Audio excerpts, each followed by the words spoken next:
Hey everyone, I hope you're well. I'm hoping that this is working okay. This is a while since I've been live on my channel, so can you please do me a big favor? If this is working okay, can you please like this stream and also leave me a comment? I'm looking up at the comments and I'm seeing nothing at the moment. That's usual, but it's always a little bit scary when you're going live, because you don't know if you're talking to yourself, which, you know, I don't mind done that a fair few times, but would prefer it if people were joining. So if you could please leave me a comment, I would be very, very grateful. And until that comes through, I'm not going to be assuming that this is working. So let's just wait. Excellent. And they are coming through. And all being well, I can join. Yes, there we go. Thank you, Alex. Thank you, John. Appreciated. They're not looking too great at the moment, unfortunately, those comments. I can't really control how they look, but never mind. So yeah, thank you so much for joining, everyone. Before we get going with the live stream, and I'm very, very excited for this. I'm confident that you'll really like this one. I put a lot of effort into this. Could I please ask you to like the stream and also to let me know in the comments where you're based? It's always good to know where people are coming from.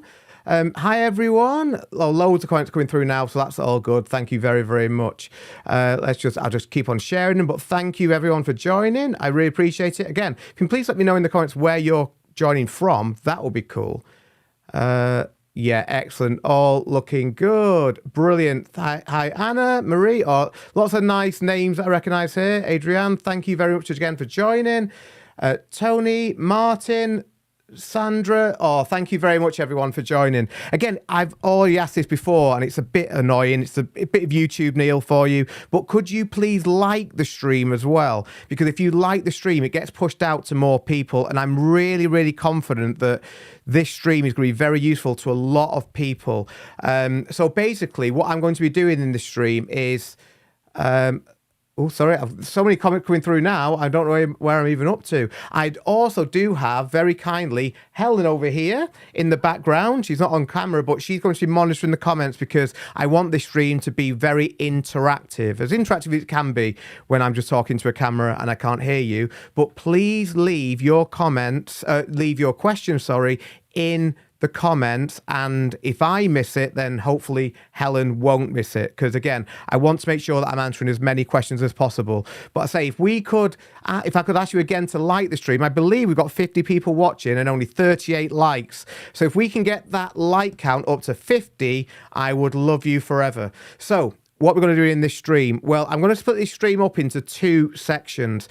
The first section is going to be more of an introduction to off-camera flash, which, you know, I know that it's what I'm known for. It's not actually the majority of images that I take, say, on a wedding day. Vast majority of my images are actually natural light, but when it comes to teaching and sort of like the education side of my business, then off-camera flash is my go-to. And I know a lot of people very kindly follow me for off-camera flash. So the first part of the stream is going to be an introduction to off-camera flash. And I'd like to think that even if you haven't ever picked up a flash before, if you're completely new to it, that introduction will still be extremely useful, because I'm going to start off from like the bare basics.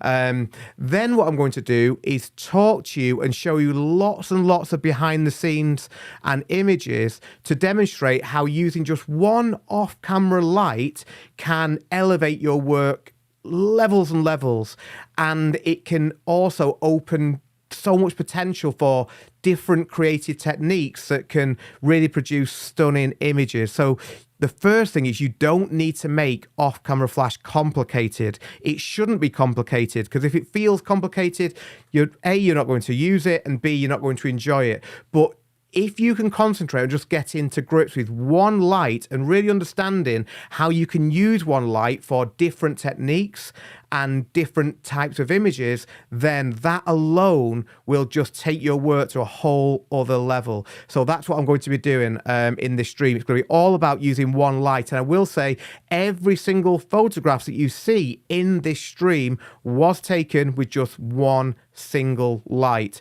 So I've tried to really simplify this to hopefully get people interested and get people giving this a go. I can see we've now got 51 likes, so thank you so much everyone for liking the stream. I really appreciate it. There's loads and loads of comments. Thank you everyone for, wow, where people are all based. It's amazing to see the different places. India, Sudan, Mexico, USA, Michigan. Yeah, thank you so much. Oh, yeah, Helen from Neil's office. Not quite as far. Hampshire, Florida, Newfoundland, and mate, Portugal, Texas, Ireland, Birmingham. Oh, that's so cool. Thank you so much, everyone. Right, let's get cracking then. So, one light. All you need is one light. I was trying to make a pun on all you need is love, and I couldn't quite make it work that well. But that's the idea of the stream. So one light. So as I said, like you can use just one light to really create so many different images, and if you can get to grips with one light, that's when it opens the door to two lights. So first of all, my advice to anyone, especially if you're new to off-camera flash, is don't overcomplicate things. That's what a lot of people do, and that's where people come unstuck very quickly. So the first thing is, let's make it really simple. So let me open up my slides. With the magic of technology, if I press this button, there we go. Look at this. And if I press this button, boom! It's almost like I've done this before. So, yeah, you can see me now. So, all you need is one flash.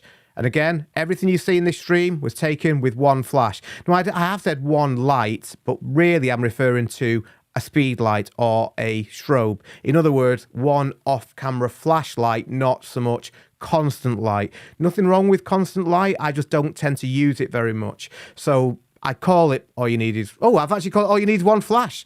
That was a mistake. It's supposed to be called all you need is one light. But anyway, we'll go with it. So yeah, all you need is one flash. That works. We'll pretend that I did that on purpose. So first of all, let's talk about what I'm going to be covering. So I'm going to start off with why you would use off-camera flash, or why I use off-camera flash, my approach to off-camera flash, and as you're going to see, it is far easier than you probably think, and I want to take away that fear from you if you feel that when you're using flash. I'm then going to get into painting with layers. Now, if any of you have been on my in-person workshop, then you will already know about this approach. Or if you're a Flash Masters member and you've watched my introduction to off-camera flash, you'll know that I talk about this a lot in that introduction. But it really is, in my opinion, the key to getting to grips with off-camera flash. And I will say, I've been teaching off-camera flash now for... too long. I think 12 years at least, maybe even longer. Actually, yes, longer. That's not good. For a long time. And I've changed the way that I've taught off-camera flash in that time as technology's changed, and more importantly, as I have done more workshops and I've been obviously spoke to more photographers and I've tried to help them, I've sort of figured out a way that I feel works very well. And since I've been teaching this technique and this teaching technique of using layers, I feel like people have got it much quicker, and that's what I'm going to be talking about a little bit later in the stream. And then we get into all the good stuff, all the exciting stuff, all the behind-the-scenes video from weddings and portrait shoots of where you see me using one light in a variety of different ways. So it's not just one simple setup I'm going to be showing you. I'm going to be showing you 6 different ways that you can use just one single light to produce really amazing images. As I say, every shot you see was taken with one light. But I want to just reiterate again, because I see that the numbers are coming up now. 86 people watching. That's amazing. Thank you so much. If we can get the like count to 70, I would love you even more than I said that I loved you a minute ago. So my love just keeps on growing for you. So yeah, I want this to be interactive. So please do ask questions. I'm going to ask Helen to, because we've got more than I think I was expecting. So Helen will be monitoring the questions. And if there's anything that I think... Helen, I see somebody's asked here any advice on how to get more clients. That's a whole stream in itself. I will answer that, but I'll say that till the end if that's okay. I want the streams for the beginning bit to be quite on point. So any questions that are not quite exactly relevant to this, I will answer at the end. So yeah, Helen is going to make a note of that. So thank you for your question. Do keep them coming in. So we've also had just a quick question here from Lou, which is I can answer really quickly. What's the recycle time on the newer flash compared to the Godox? Actually, very quickly, that just reminded me of something. Thank you very much, Lou. I want to, first of all, the reason I think Lou's asking that is because I put a video out on my YouTube channel yesterday on this very channel where I was reviewing or using for the first time the newer Q120 flash. genuinely thought it was fantastic. The reason I wanted I just stopped the sharing the screen is because I wanted to say a big thank you to people, because in that video, not only did I show you a full behind the scenes shoot of me using the Q120 flash, and then it's an editing tutorial at the end, and massive thank you to Helen for that, and to Olga, who was amazing. And that video, I'm very, very proud of it. It's actually the longest video I've ever put out on YouTube, so if you want to watch that, don't watch it yet, but watch it later. But I also, in that video, for the first time actually on my channel, sort of brought up and discussed some of the hate comments that I've received. Now, the comment that I actually received that I spoke about a lot in the video was not really a hate comment. It was just someone with a different point of view, and I referred to that comment in the video and responded to it in the video. But I also shared comments that are quite nasty that I've had, and you might think, because the people who are watching this stream, I'm sure are all really kind and support me, and I really appreciate each and every one of you, so thank you. But yeah, it's not always sunshine and roses when you're making YouTube videos. If you do make a video, then you're going to get comments that aren't really the most supportive. So I shared lots of them in that video, and as a result of me sharing those, I've had so many comments on that video in support of me, which has been really overwhelming. So I just wanted to say thank you to everybody who has left a comment, or even just watched the video. That's all it takes. Watch the video, left a like on the video. Thank you. That's the reason I do this. I do love it regardless, but knowing that other people get something from my videos and it helps them with their photography means the world to me. So to have so many comments backing me up was really, really, really overwhelming, as I say, and I'm very, very grateful. So first of all, thank you to everyone who made that, who left a comment. But to go back to Lou's question, what's the recycle time on the newer flash compared to the Godox? I couldn't really see any difference whatsoever.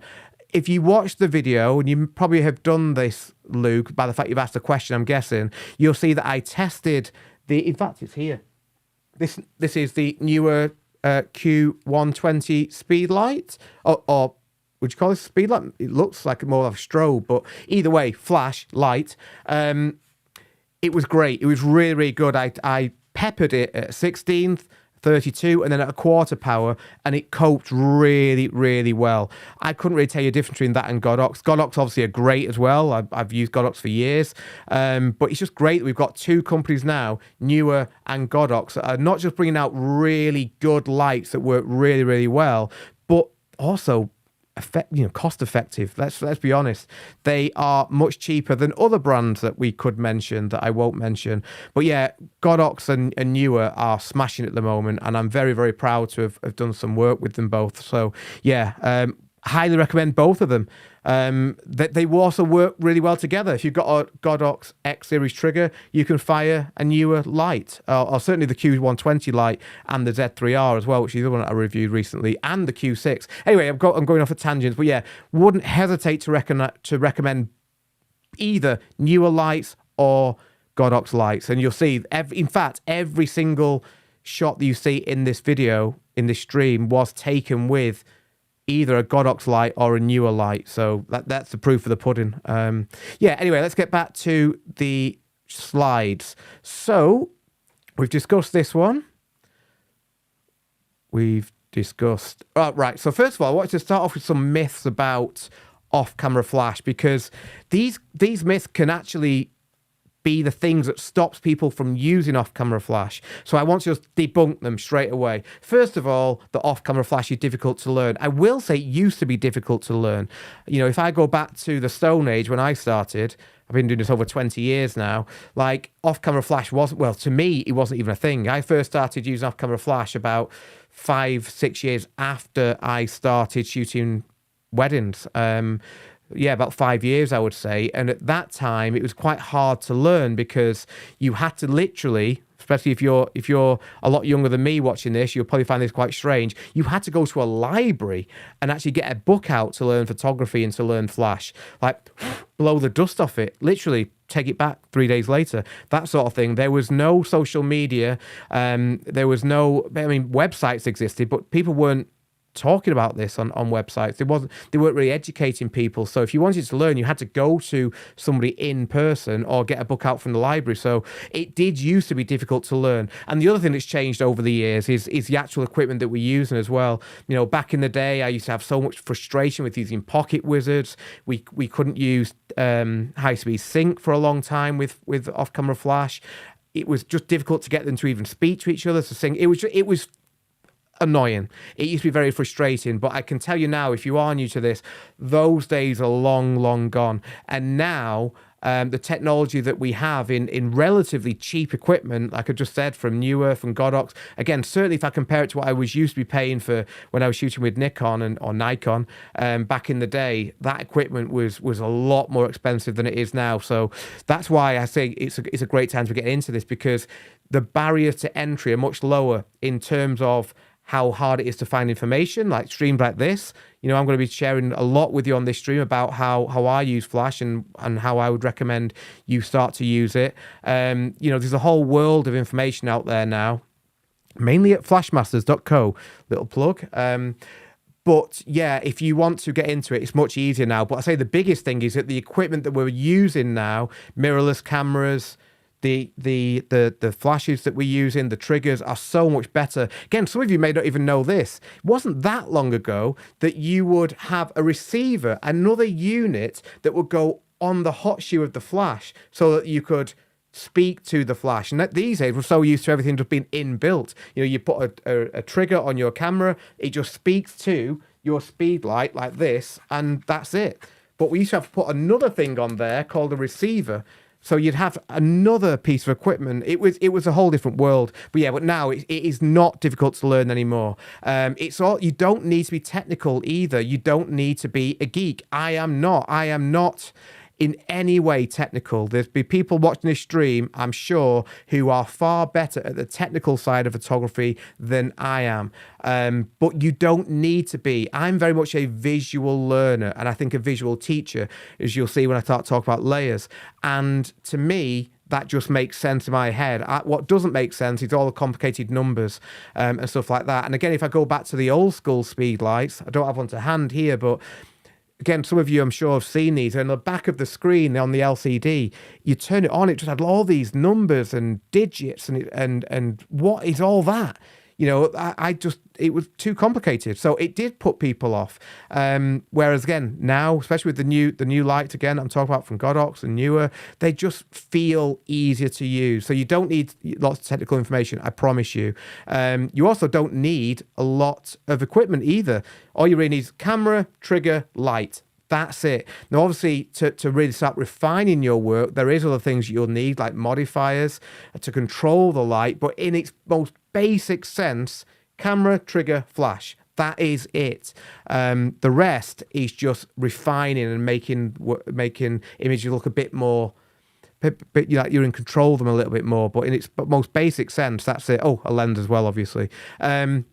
Also, this is my constant struggle all the time, trying to convince people that it does not take a long time to set up off-camera flash images. Again, like if you're working with someone, they can hold the light for you. If you're working on your own, have a light stand. But I promise you, the key thing is practice.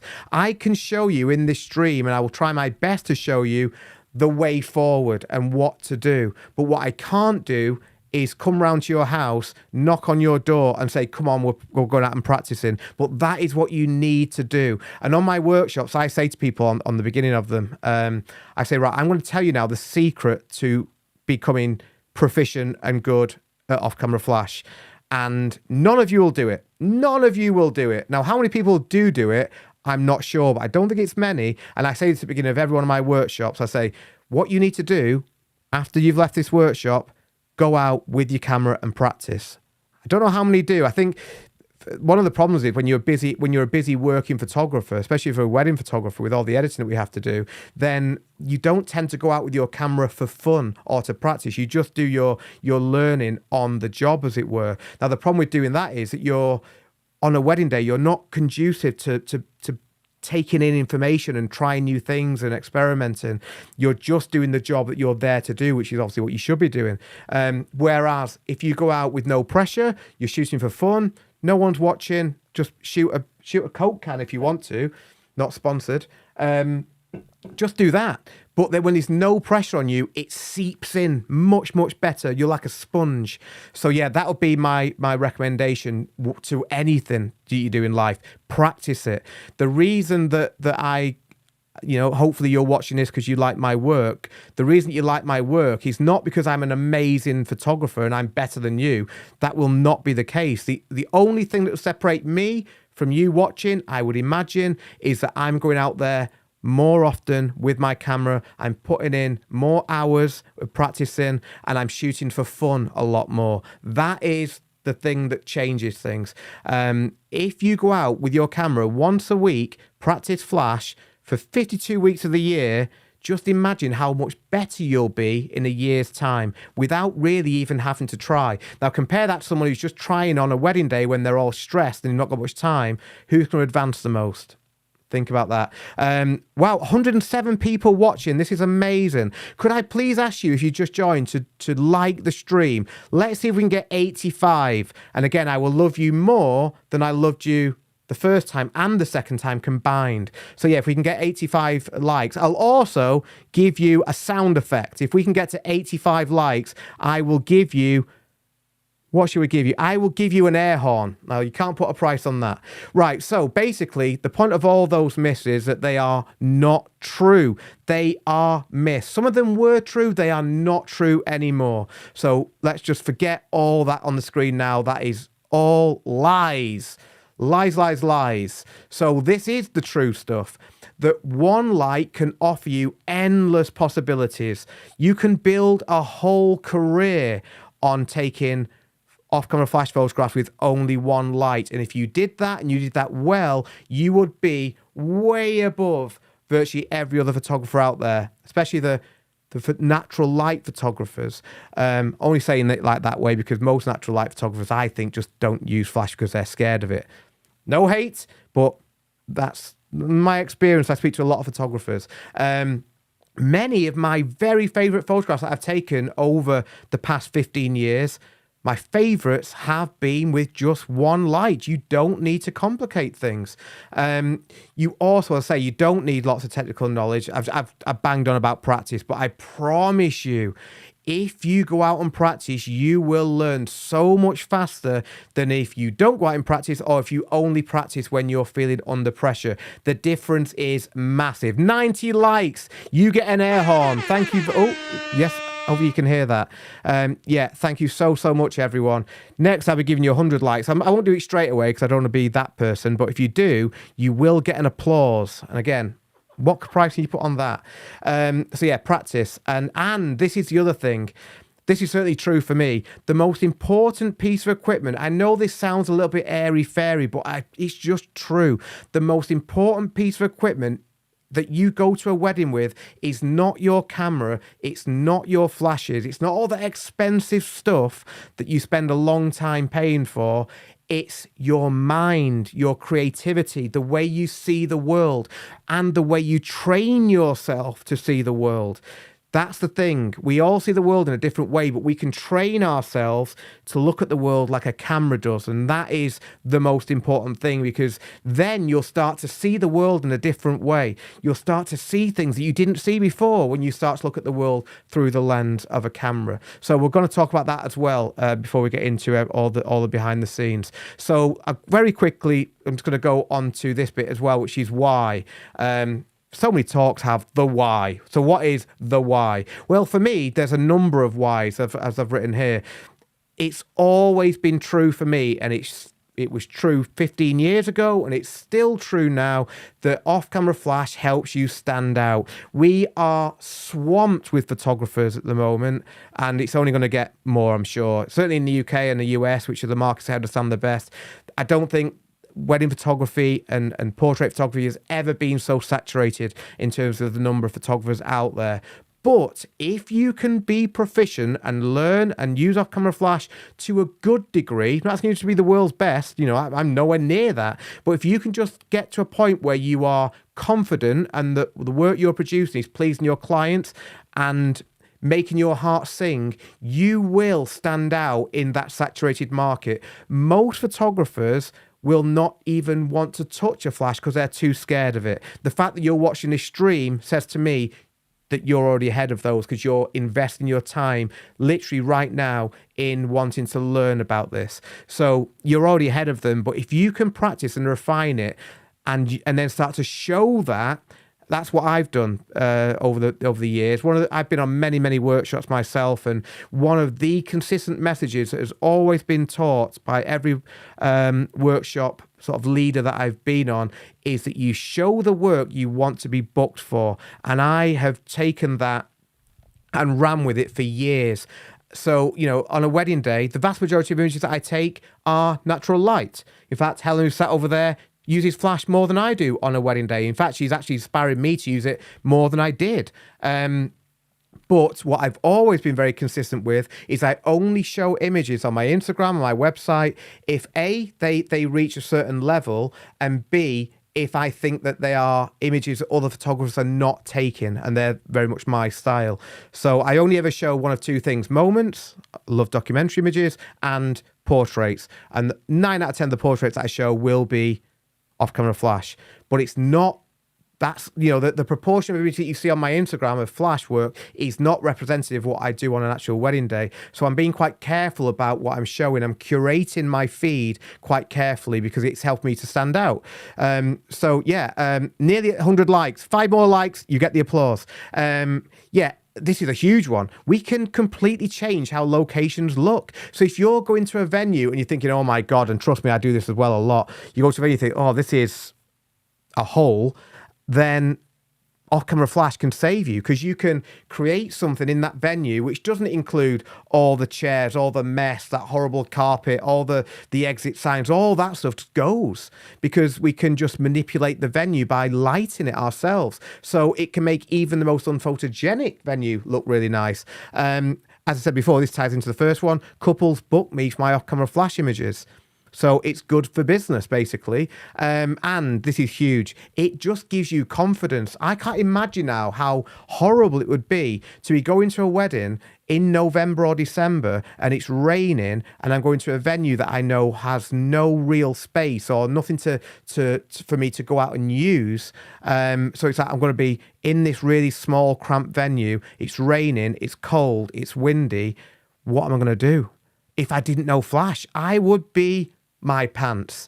So I don't feel that, thankfully. If anything, my couples will sometimes say to me, we hope it rains because we really like the shots that you do in the rain. Or, we really like this photograph that you took and it will be all this wild wind and everything with flash and a dramatic sky. So if you're showing these images, you will get booked for those images, and then the couples that are booking you will allow you to take them anywhere and go out in bad weather.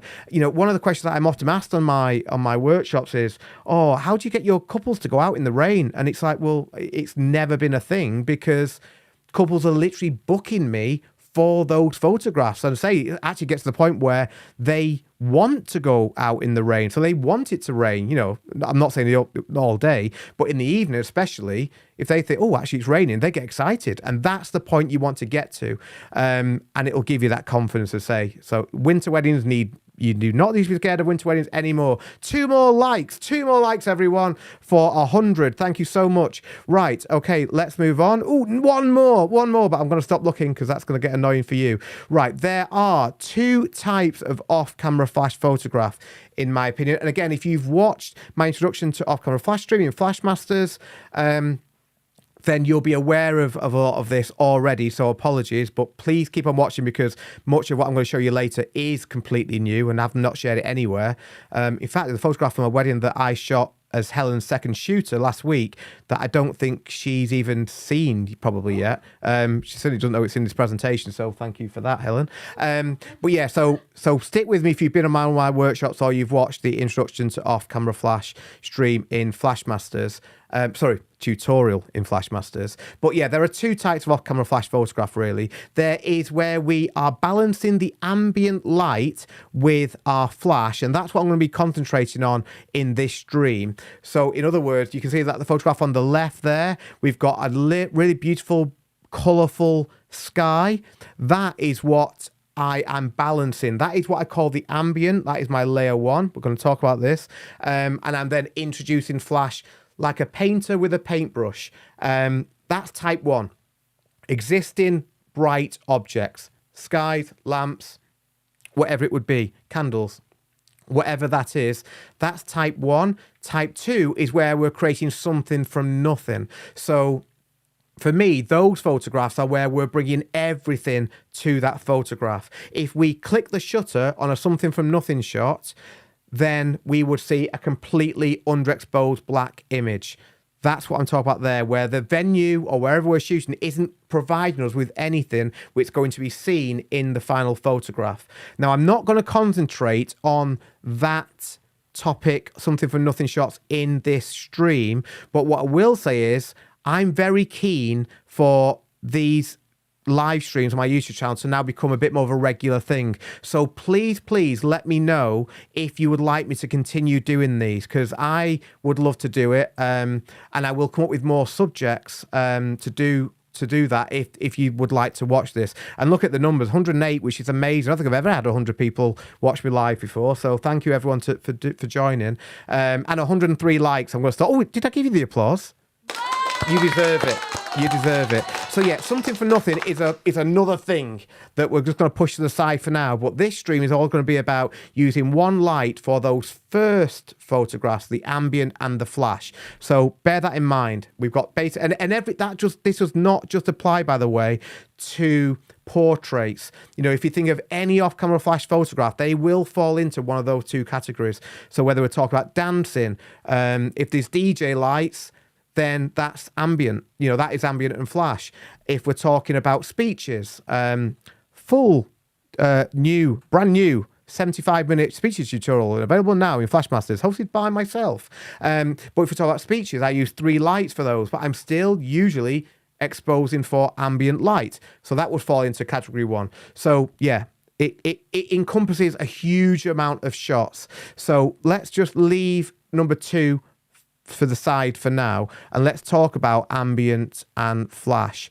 So this is really important. So we're going to start getting into the good stuff now. So please have your pen and paper ready. And again, apologies if you've been in my workshop. I have stolen the slides from How I Start Shine.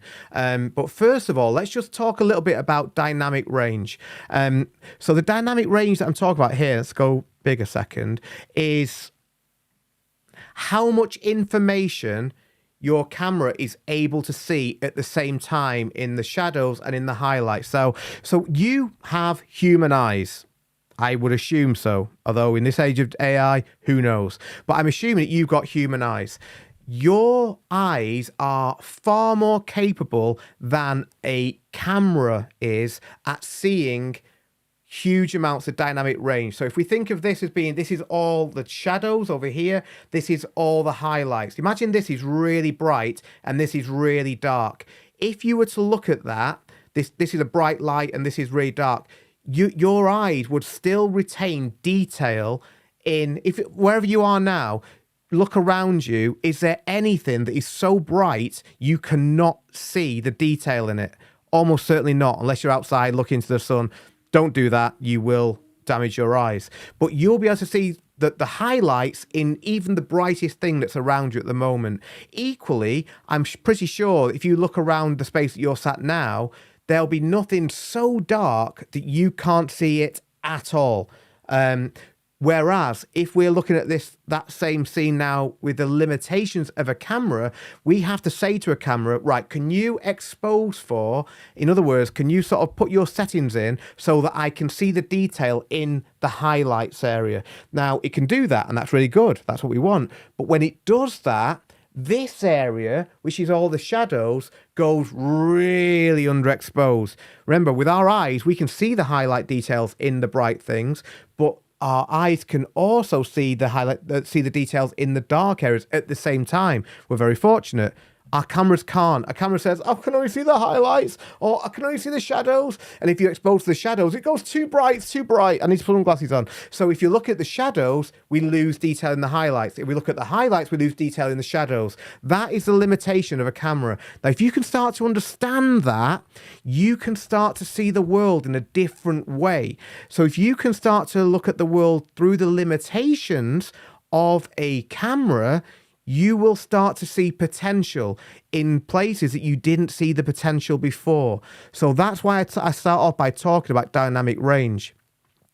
So, little test. You can do this yourself now if you squint. You look a bit strange, but if you just squint your eyes and then look around, you're actually underexposing the world a little bit. So you'll start to see highlight and shadows a little bit differently. But another great little tip to do this, especially if you're out with your camera, you can't do it without your camera, is to, if you've got a mirrorless camera, then you're very lucky. So with a mirrorless camera, if you pull out your screen, which call, you know, the display on the back, underexpose it and just start pointing your camera in different directions, you'll see the world through the camera, through the camera's limitations. So you can start to see things that you maybe didn't see before. And that is one of the biggest skills of anybody who is good at using off-camera flash. It is seeing the potential in the scene that you're in for a really cool portrait, because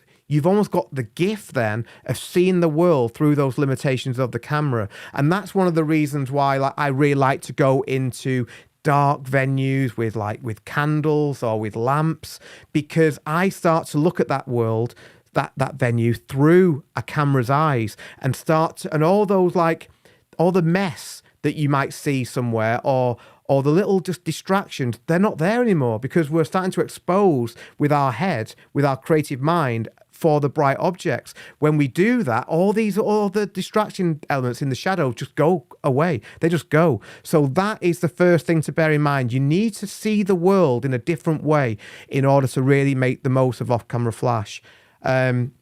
So there's loads and loads of comments here. Thank you so much, everyone. I have not even been close to even looking at them, but Helen is taking them all in. So thank you for all those comments. Please keep them coming. I think Helen is over there making notes and things. So what we'll do, this is me making us put the spot on the spot. At the end of this, when I finish this whole stream, I will stay on and just go through the questions, because I don't want to cut this short. Yeah, thank you. Oh, thank you. Helen is... Also, just while we're on this, little tangent again. If you watch my channel, firstly, thank you. If you subscribe, thank you even more. But you'll see a lot of Helen. I just hope everybody knows that Helen is a crazy talented photographer. Helen even puts herself down sometimes. She'll just call herself Helen out. Well, she probably got that from me. But Helen is a extraordinary talented wedding photographer in her own right.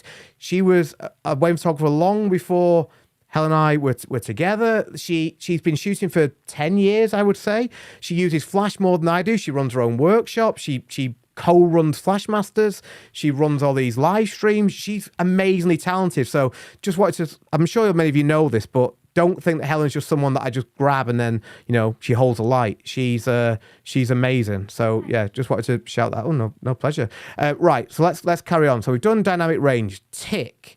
Right, so as I've already just sort of alluded to, you want to get to a point where you are becoming a wedding magpie, which is that you're looking for bright things all the time. I have read that this is actually a lie. Magpies don't do this. Bad propaganda for magpies, but yeah, that's what you want to get to, the point where you're just looking around thinking, that's a bright object, I can expose for that'll create something cool, I can expose for that'll create something cool. When you start to do that more and more and more, it will become far easier. And I say, this bit is actually harder to teach yourself than the technical side of using off-camera flash. That's easy. The difficult thing is seeing the potential. So, yeah, do bear that in mind. You have to put in the time to train yourself to look at the world differently. Right, let's move on to the next. Oh, it's a video. Video time, everyone. This is exciting. Right, so I'm going to just remove that from the screen. Right, so this is a video clip from a few years ago now, but this demonstrates the point I'm trying to make. If we go back to the beginning, that is how, more or less, we look at this scene with our human eyes. It's just and you know, it's a photogenic venue, this, by the way. It's a beautiful venue called Arley Hall in Cheshire, where they filmed lots of things, but most notably Peaky Blinders. But that, in fact, this is when they were filming Peaky Blinders. Those paintings on the wall were put there by the people, the who would you call them? Like the people who go up and sort of make things look good, the set designers for Peaky Blinders. I shot a couple of weddings there at a time when they were filming Peaky Blinders there, and the paintings that were usually there have come down, but the paintings that they replaced them with still looked really old and were in keeping with the time, but they were of people, portraits of people in Peaky Blinders. Very weird. But anyway, that is how we would see the world with our eyes. You know, we can see the detail in the shadows. You know, if you look, in particular, look underneath the desk on the left-hand side there, we can still see that. We can see the wood paneling underneath. Importantly, we can see the detail in the room through the door, which is facing us there. That's a library. We can see all the books in there. And we can see the highlight details. We can see the bright areas of the frames and of the lamps. So that is what we see with our human eyes. Let's look at this now with the limitations of a camera.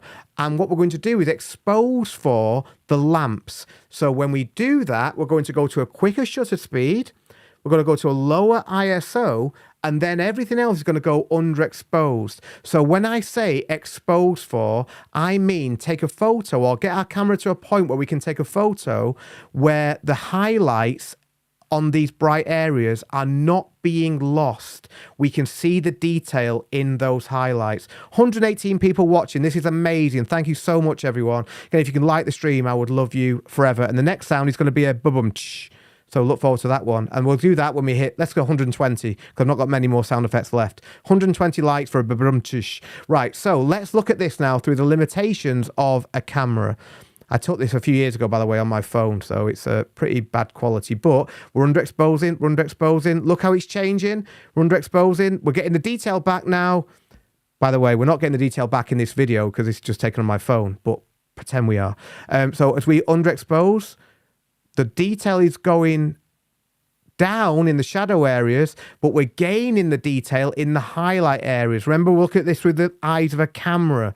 So the detail is going really far in all the shadow areas, but that now gives us potential. Hopefully you can see now that by just simply looking at the world, not through our human eyes like that, but through the limitations of the camera, ooh, that's looking more interesting. So we've exposed for the bright lamps on the table. What has that done? Well, it's also taken away much of the detail that we could see previously. So the detail underneath the desk on the left, the floor now has gone. The detail in the room beyond us has virtually gone. It just looks a little bit more dramatic. So this is what I want you to start looking at the world as. You're looking at it through the limitations. And anytime you're in a room like this, even if you're outside, and all this is the same. This is why I say off-camera flash isn't complicated. It's learning these methods and this approach. Because those lamps, that is our sunset. That is anything that is bright. That is a candle. That is a ceiling light. That is a wall light.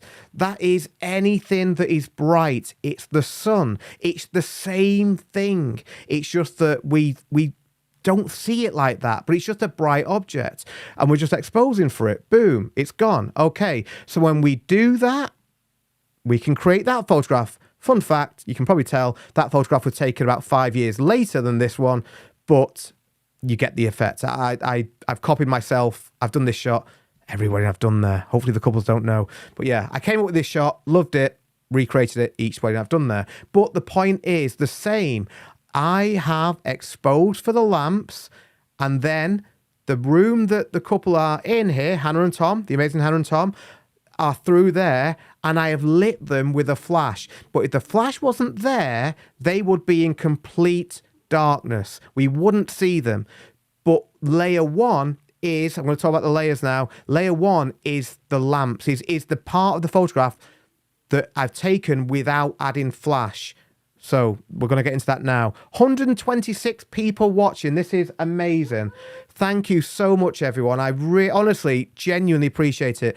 I thought before this stream, if I get 50 to 60 people, I'll be well pleased. So 126 is amazing. Remember as well, I do want to start doing these regularly, but I want to know that there is like a call for it. So please, again, I will be going back through every single comment. Please do let me know. I live off the feedback, basically. We do this, by the way. Is now a good time? I promise I'm going to be 2 minutes. Give me 2 minutes to talk a little bit about Flashmasters. Now, this stream, let me just say, before I even talk about Flashmasters, I am going to hold nothing back. There is never any gatekeeping with me. I will never, ever do that. If I can get you to learn how to come flash on this stream, 1, I'll be very pleased. But 2, I will understand that like you might not, want to do what I'm going to do now. But the reality is it's very difficult to teach it in 2 hours, but I will try my best. But I hold nothing back ever. People who've been on my workshops hopefully will know that I will try and give you everything that I can. The only thing that I struggle on is time. Same as in a stream like this, but I will hold nothing back on this stream. But what I will say, if you get the off-camera flash bug, Helen and I created 4 years ago now, Flashmasters, which you can see. I mean, I've got that.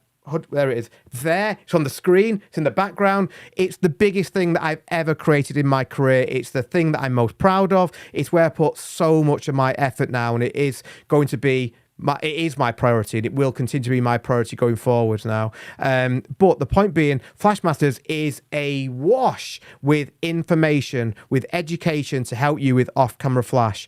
I'm going to just share here. This is I need to. Oh, I'm doing so well with all this. This is the Flashmasters website. Now, we'll say you can join Flashmasters on 2 levels, completely for free. 0 money, 0 credit card details, nothing. Just join with your email, completely for free, and then you can get access to quite a lot of the content that's already on there, including my 1 hour, 15-minute introduction to off-camera flash that I'm secretly hoping, actually, this is almost like going to supersede eventually, because I might end up making this whole talk into a proper tutorial. But that's already on there. There's opening chapters of live streams that you can watch if you're free. There's loads of things you can do if you're free. And you can also make your own profile page if you're free. So that's good for SEO. So again, 0 money. Just join on a free membership, put your email address in, join up, make your profile. In fact, I think this is a screen recording we're looking at now. If I go to the end of this video, then you can see what one of our fancy pages looks like. This is the amazing Jeff Tisman, who are bringing over Flashmasters to the UK this September for his 2-day workshop. We can't wait for that. Yeah, Jeff is one of the best photographers in the world, one of my photography idols. So this is what his profile page looks like. So you can make one of these for yourself for free, absolutely 0 cost. But what we do want you to join Flashmasters for, we've also got the awards. They are, they're what people know Flashmasters for. But what we're most proud of, what my secret favourite part of, I mean, the awards are great, but I'm just so passionate about education, as is Helen. So it's the education side which we both love the most. And we have 2 types of education there. There is the tutorials, which is like our proper, fully edited, well-crafted, well-scripted, all that stuff, classes that are on specific subjects. We can see here, my latest one is how to light wedding speeches using off-camera flash. That is, can I see, an hour and 15 minutes long. It's split through 11 chapters, full like demos in there, lots of BTS and photographs. It's everything basically that I've learned about how I like speeches in there. We've got lots of those. We've got a full exclusive shoot with Kristen Cardona, see exactly how one of the best photographers in the world shoots. Lots of something from nothing stuff. How to shoot group composites with Sondra Miltenberger. It's amazing. How to edit composite images as well. I mean, there's countless ones of them. You can see, I'm not going to go through every single one. How to shoot champagne spray with Jeff Tisman. Like, we're so proud of it. These are all fully well edited classes split up into chapters, and that they are like that is the crown jewels of Flashmasters. But we also, at least once a month, hold live streams, a bit like I'm doing now. In fact, you can see there, the last live stream was with me. That was live stream 64. They're always at least 2 hours long. So that's another 130 odd hours you've got to catch up on with the best photographers in the world. And also, very last thing before we move on, Flashmasters is not just me. Flashmasters is not just me and Helen. Flashmasters is a whole worldwide community. The stars of Flashmasters are our ambassadors, and we've got some of the very best photographers in the world as our ambassadors. They are the people who judge our awards. Helen and I don't even get involved in it in any way, apart from the admin. We don't touch it with a barge pole. That is completely up to the judging of the ambassadors. They are also the people that help us make the content. So you're learning from the best in the world. So anyway, that's enough about that. I don't want this stream to be about that, but I wanted to give it a little shout out because it is what I am most proud of. It is where I put all my time at the moment. And it's going to be my legacy, basically, Flashmasters. So, yeah, you can join either for free or on a pro membership. If you join on a pro membership, you get access to everything, just everything. Everything we've ever done is in there. And you can also join, monthly or annual. So if you want to dip your toe in the water, join on a pro monthly, use my code. I think that takes it $25 down to something like, 10%. That's $22. If you're in the UK, that's like £19. And you get access to every single thing we've ever done. And if you don't like it, you can cancel after a month. We won't want you to, but you can do that. But if you want the best value, join an annual. Anyway, enough of that. Right, okay, thank you for giving me that time. Let me go back to me, and let's go back to the slides. And let me take that off. Right, so hopefully all this is making sense. Can you just, actually, I can't, and I've not been really keeping up with the comments, apology, but can you just let me know in the comments just say, yes, this makes sense, if it does make sense, or no, this does not make sense, please explain this bit again, because I want to move on to the next bit now, but I really want to make sure that this is going in. Basically, this is not even the technical side, but this is more important. We're looking at the bright objects and we're exposing for the bright objects and we're then seeing the potential. If that makes sense, please let me know. Quick question here as I'm waiting for the responses to come through from Kenneth. Thank you for joining and watching, Kenneth. Would Flashmasters also include constant lights? Yes, Flashmasters does not discriminate. We are inclusive. So yeah, the Flashmasters Award, for example, it's any form of off-camera lighting. Any lighting you brought in counts for our awards. We don't have very much at the moment tutorials. In fact, I can't think of a tutorial we've got about constant lights, but that is a good topic that I will ask. Helen is making a note of this. Constant lights versus flash. Cool. Love that. So it doesn't at the moment, Kenneth, but watch this space. And thank you, Jet. Thank you so much. Brilliant. Perfect. Okay. We can now move on. Thank you, everyone. Yeah, brilliant. Love it. Love it. Love it. Love it. 118 likes as well. Thank you. Really appreciate it. Right, let's move on then to the next bit. Sorry, L. Mac Phillips. I need to figure out how to remove that again from. So let me just do this. Sorry about Kelvin settings of this picture. I'll tell you that later. The reason I've not. So the Kelvin of this photograph, I can tell you what the answer is. It's 5800. I always have 5800 as my manual Kelvin setting, but it's also irrelevant. So one of the problems that I think a lot of photographers have is that they put too much. I'm not saying you're doing this, by the way, but it's just brought up this thought in my mind. There's too much worry about camera settings. Camera settings are just a byproduct of what we do as photographers. But what counts is what we're doing creative-wise with the camera in our hands. So, for example, people get really hung up on what was your ISO for that? My answer would be, I don't know. I can guess, but I haven't got a clue. Because it will change all the time. It's just camera settings are just a vehicle to get you to a point where you want to be, but they're not that important. You could pay a lot of money for a car, you can buy a very cheap car. It's almost irrelevant how you got there, as long as you get there. So don't get too hung up on the settings yet. What I'm trying to show you here is the way of viewing the world. That's more important than the technical.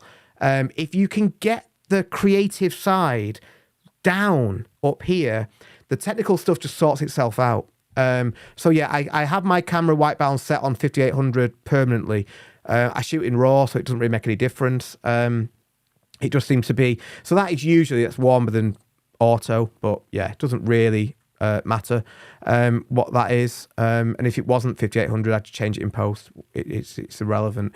Right. I have shown this photograph so many times. So again, apologies if you've watched anything that I've ever done since I was born, basically, because it probably included this photograph. But there is a reason that I still take this and use it in presentations and workshops, because it does serve a purpose very well in terms of demonstrating what I'm talking about here. So just now, you've seen what we do with the lamps and what they look like when they're underexposed. So if you've not seen this before, first of all, where have you been? But if you haven't seen this before, please take 2 seconds to try and picture what that same photograph would look like if I expose for the lamps on the wall.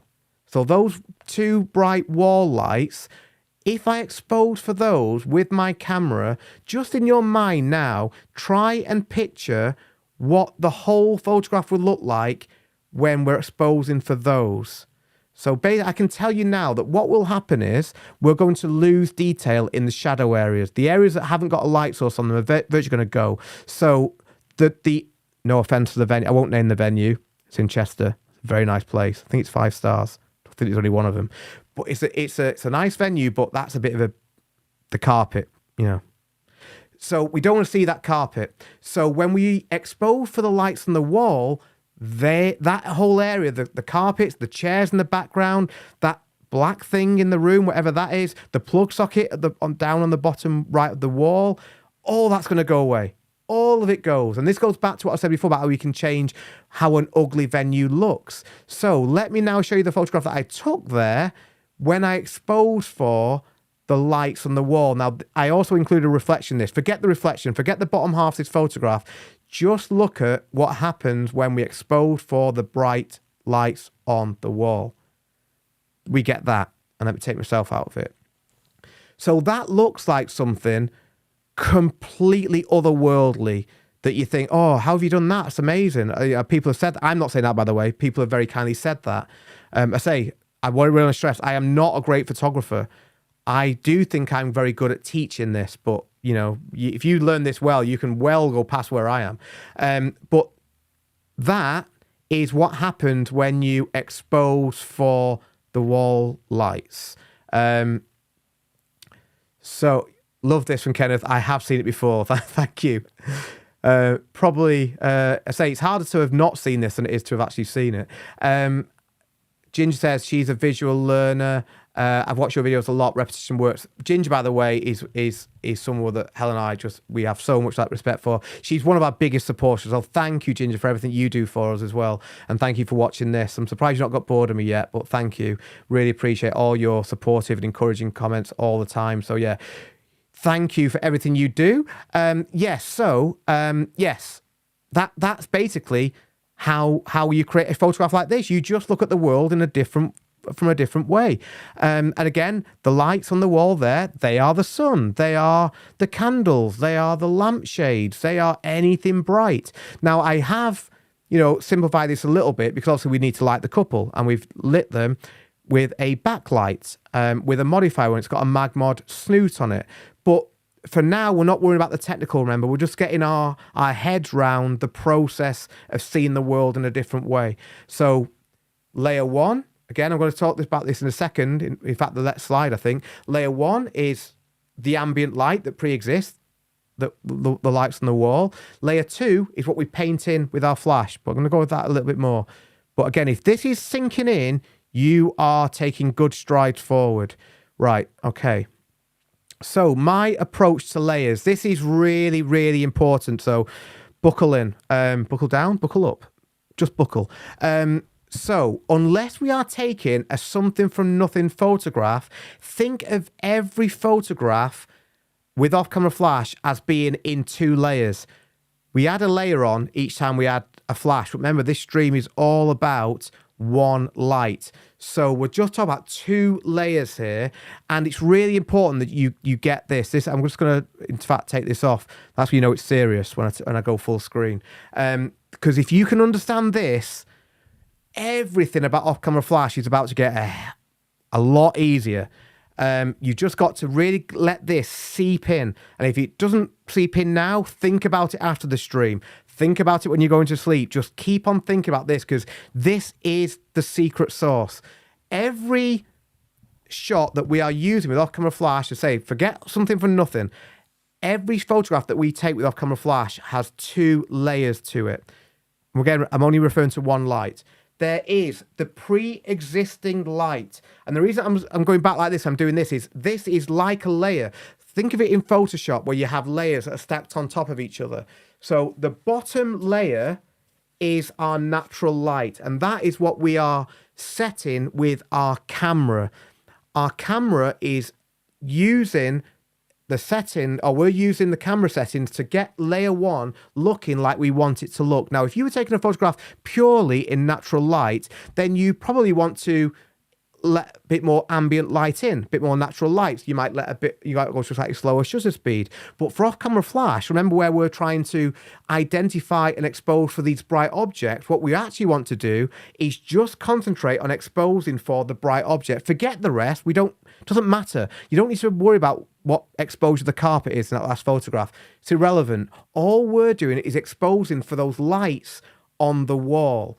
So we want to get our settings to a point where we're not losing detail. And when I say losing detail, I mean that we are retaining all the detail in the highlight areas. So in other words, if you have your zebra lines turned on your camera, which you might, if you don't know, they're called zebra lines. It's the areas of the camera where it just sort of flashes maybe red or black, just to show you that's gone. That is just pure white. We want to try and get rid of the zebra lines the muscle memory is crazy. I'm now underexposing my thumb.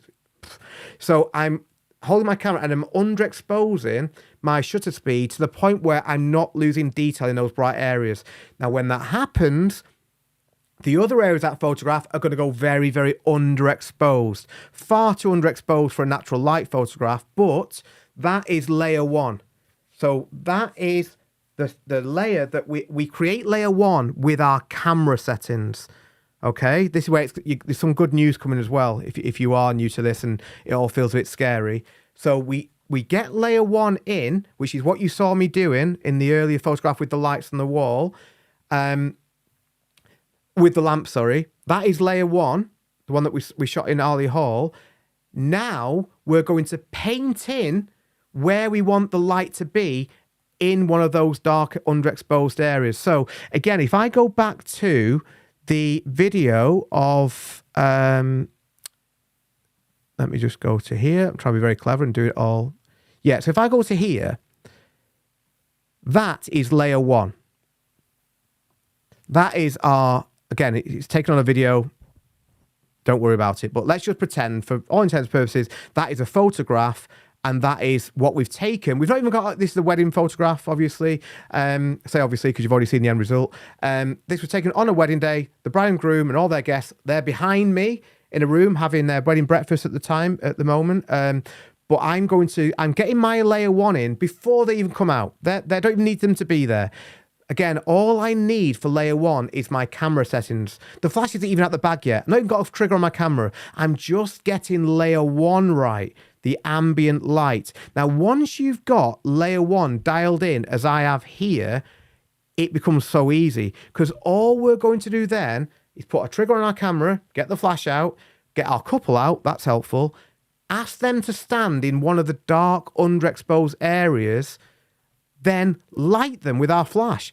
That is it. And then we're going to look at the back of our camera or through the EVF or whatever method you use. What the methods are there? And what you're going to do then is think, right, are the couple too bright? If they are, we do not touch our camera. We just go to our trigger and we just turn down the flash. That's all we do. Layer 1's done. The camera's done. All we're going to use our camera for after this is focusing and pressing the shutter to take a photograph. Back button focus. Focusing, take a photograph. That's it. We're not going to change our settings again. So one of the biggest problems I see time and again when I'm sort of trying to teach photographers this is that they get their setup all done. They'll put lights everywhere. They'll bring their couple out. Then they'll start taking photographs. But what they'll do is they'll take a photograph with all the lights turned on at the same time. That is a recipe for disaster. Because if you do that, you're going to get confused. You're probably not, unless you're very lucky, you're not going to get the result that you want. And then you're going to find it very difficult to sort of like backtrack and figure out where you went wrong in your setup, because everything's just turned on at the same time. What we're doing here is we're doing it in stages. So the first stage isn't, we don't need a camera. It's just to see it with the potential. Once you've seen that potential, you're then going to underexpose with your camera. Then you're going to leave your camera settings alone. So you don't touch the camera settings again. All we're going to do now, bring our couple out, light them. Then all we're going to do is change the flash power up or down. I am, again, oversimplifying this because there is a huge element to this, which is we need to control the light using modifiers. That is where MagMods come in. I could not take the work that I do without MagMod modifiers. I am in awe of them and their products. I use them and have used them on every single shoot I've ever done for 15 years. I've been a MagMod ambassador now for 6 years, but I was using MagMod for years and years before I even before MagMod even knew who I was. So yeah, I adore what MagMod do. I'm very proud to represent them, and I will always, always talk about how important their equipment is, because it is. Because I mean, this is probably another whole stream. I'm not going to go into the modifiers, but lighting a couple or a model or anything, or whatever you're lighting, is one thing. But crafting the light and making that light look good and photogenic and having control over it is a whole other thing. But that can, again, be easily taught. That would make a good future YouTube live, I think, talk about the different modifiers that I use from MagMod. But let's just put that to the side for now. I want to instill the principle. So layer 1, camera settings. Layer 2, trigger settings. Right, okay, so let's go back to our layers. Let me just close this, and yeah. So layer 1, natural light, camera settings. Layer 2, flash settings. All we do with layer 2 is we either turn it up or we turn it down. But see layer 2, especially if you're a visual learner, somebody else said they was before, can't remember who it was, but yeah, visual learners unite, team visual learner here. I don't get this if I'm purely talking in terms of camera settings and power settings and all that technical nonsense. So we've got 2 layers. That's all we've got. But layer 1, we get that without even needing somebody to be in front of us. That's easy. There's no pressure on us. Layer 2 is the easy bit, because all we've got to do then is turn the trigger up and down. We don't even touch our camera settings. So let's look at some of the examples here that I have. I won't use that word, but yeah, these are all one-off photographs that I've just gone through and cloned out. So you get the principle though. So that layer 1 is what you're seeing there. The couple, they're in that photograph, but we're going to pretend they're not. So the couple have stood behind me. They're chatting away at the moment. Don't need them. All I'm doing is getting my camera settings right for layer 1. Don't even turn the flash on. I'm exposing here for the bright part of the photograph. Remember? The sky is the lamp. It's just the bright part of the photograph. So I've exposed for that bright sky. That then has created all these underexposed areas. So what I now just need to do is decide, where am I going to place my couple? There's no right or wrong answer, by the way, but I want to place them in one of those underexposed areas. All I'm going to do then, when the couple are there, turn my trigger on, turn the flash on, and then take a shot. What I'm not going to do when I look at that photograph then, at any point, is change my camera settings. I've already dialed them in. All I'm doing now is looking at my flash paintbrush work and thinking, is that paintbrush too bright or is it too dark? And if it's too bright, I do not change my camera settings. I go to my trigger and I turn the flash power down from, let's say, 64 to 128. If they are too dark, I go and I change my flash power settings from 64 to 132 or 116th, whatever it would be. But I'm only changing the trigger settings, not the camera settings. Right, so let's put our couple there, and there they are. That is now layer 2. That's layer 1 and layer 2 combined. Layer 2 is that bit. Layer 1 is everything else. Layer 1 is what exists before we turn on our flash. Let's have another look at one. Let's look at another one even. One of my favourite ever photographs, this one, because of the experience of it as well. I mean, I like the photograph, but just the memory of this was really good. One of my favourite ever shoots as well. So massive thank you to Ken and Vicky, who were the bride and groom from. So we shot, Helen and I shot their wedding in Iceland. This was not taken on their wedding day. It was taken the day after or the day after that. We basically spent 3 or 4 days with them. It's amazing. They drove us around, took us to all these like hot spots, taking photographs the whole time. There is a video from this on my YouTube channel. I say on my YouTube channel, on this channel, if you want to go back and watch that. But yeah, so with this one, layer 1 is what you're seeing on the screen now. The bright part of this is actually the water, which is an unusual bright object, but it doesn't matter what the object is. It's just the brightest part of the photograph. The brightest part of this photograph is that middle part of the water that is a little bit brighter than the rest. So I'm just making sure that I'm not losing detail in layer 1, the water. That has then created this dark area top left. So I won't show you the behind the scenes now, but it was wild. That is like a sort of cliff edge walk. And Helen, Vicky and Ken went and stood there. And again, if you watch the video, you'll see what a nightmare this was. I phoned Helen to ask her to position the flash in a certain way. And then we lit Ken and Vicky. The reason I phoned her is because that water was so loud. Even from where I was stood, I couldn't speak to her, even by shouting. And so we're going to put Ken and Vicky in the dark area and light them. There they are. That is exactly the same photograph as this. It's exactly the same. But in this one, the water is the lamps and Ken and Vicky are Hannah and Tom. Bit weird, but you know what I mean. It's the principle. This is why I'm saying don't worry about your camera settings yet. If you can understand the approach, the principle, then you'll find it easy. This is the hardest part. You just got to train yourself to do this. 125 people, again, amazing, thank you. If we can get to 140 likes, which is more than people watching the stream, then I will give you lots of hearts. You get hearts, not a sound, run out of sound, but you get loads of hearts going on the screen, and that's better than a sound. Visual learners, you'll prefer the heart to the sound. So yeah, 140 likes, we can do that. Admittedly, some people may have left, but if you've just joined, please like the stream, and then you're going to see hearts coming up the screen. It's going to be beautiful. Right, so let's move on. So these are the 5 steps basically to getting it. There's my technical phrase.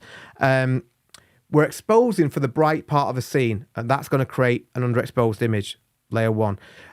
Once you're happy with that, this is so important, you do not change your camera settings. The biggest mistake you will make when you go and practice this is you'll get your layer 1 in, you'll add your flash, you'll take a photograph, you won't like it, and then you'll go to your camera settings. Do not do that.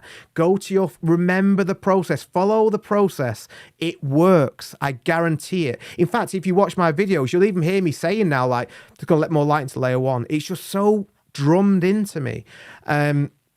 So when you've took layer 1, you then just decide where to place your couple. That will be in one of the dark areas of the photograph. You're then going to position them and light them. Say, I'm not going to talk about modifiers in this stream, but we do need to control the light. But that again is like a technical thing that I can teach on another stream. But for now, we're just getting the principle in. We're going to position the light to light the couple. Then when we take that photograph, we're going to critique it. But we're not critiquing layer 1. We've already got that. All we're critiquing is layer 2, the flash. And then we're just basically thinking, is it too bright or is it too strong? Too dark. That's it. Right, so let's move on. Again, you might want to take a screenshot of that, although you can watch this back whenever you want. Right, let's move on to this one. So this is it in action. This is the shoot that Helen and I did. Can't say too much about when and where we did this for reasons that will become apparent. But yeah, certainly for Flash, it's big news coming to Flash Masters very, very soon. And I was just about to blurt out something that would have given away the news, but this seems irrelevant. So it is irrelevant to this photograph. But yeah, this was taken at an unknown location, unnamed location, at 5 a.m. not long ago. Again, again, this is going to make it into a full video, but the full video is about the thing that I'm not allowed to talk about. But that is layer one. In other words, there is no light source in that photograph that I have introduced. It's just natural light. You can see that the light source here is the sky. So I'm exposing for the bright part of that sky, which is probably the white part of that cloud in the sort of top middle left. But either way, whatever the brightest part of that sky is, you expose for that. That's going to make everything else go dark. And then we're going to paint in like a artist with a paintbrush. We're just going to paint in our flash, and that is layer two. There's layer two, being very well handled there with Helen's big pole. So yeah, that is layer two. But see that flash as being like a paintbrush. We've just painted it in. That's all we've done. And again, when I look at that and I think, okay, is Rebecca too bright? Yes, she is. Okay, I'm just going to go down to my trigger and just turn down the flash power. Take another one. Is she still too bright? Yeah. Okay, down a bit further. Is she still too bright now? No, she's fine now. Then we just shoot. And I shoot everything in manual. There's no auto anything in what I do. There's no right or wrong about what you do, by the way, but I do think when it comes to flash, manual is king. You know, there's good arguments to say that when you're shooting natural light, especially if you're shooting fast moving objects, aperture priority, auto ISO, whatever, is maybe useful. I don't do that just because I'm an old fuddy-duddy. I'm stuck in my ways. I just use manual. But I do get the argument for auto ISO and for aperture priority, all that stuff. But when it comes to flash, I would really encourage you to put everything on manual. The moment you ask your camera to make a decision, you're not in control, and you won't get the results that you want. So yeah, you can see there, layer two is the painted Rebecca that we've added, and then I blend them together. That is very important. Now you don't need to have a Helen or a assistant to hold your light for you. You can just put it on a light stand, and I used to do that for years and years and years, but I now prefer to have like someone like Helen, and I help. Remember, I said it before, Helen's an amazing photographer. When I'm helping Helen at her wedding, then that's me. I'm the one holding the light. We just swap it. Whoever's like taking the lead, the other person holds the light, but we swap interchange all the time.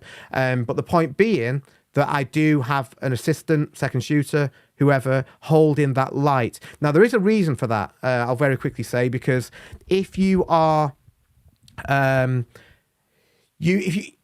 again, it's another whole stream, and I don't want to go too much off topic, but just know that the closer the light source is, the more dramatic the light will look, and the more photogenic the light will look. It'll be a bit softer.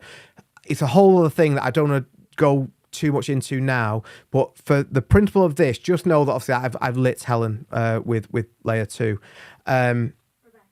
Rebecca, sorry. I was reading a comment here from Tony. Like getting the idea. Do you see your exposure adjustment as it's happening on the camera? Yes, exactly. Yes, I do. Exactly that. Like you see it live. Also, I'm not. People say like, what sort of exposure do you use in your camera? I just use everything in manual, and I'm eyeballing it. What I do use a lot in the camera is the histogram and the zebras. So my biggest job for off-camera flash shots is not to lose detail in the highlights, and zebra lines are very, very useful for that.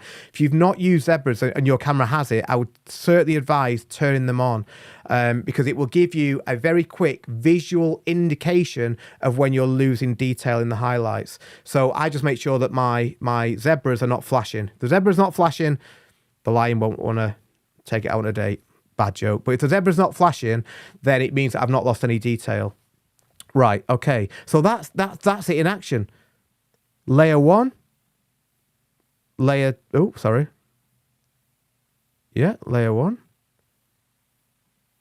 Where's layer two?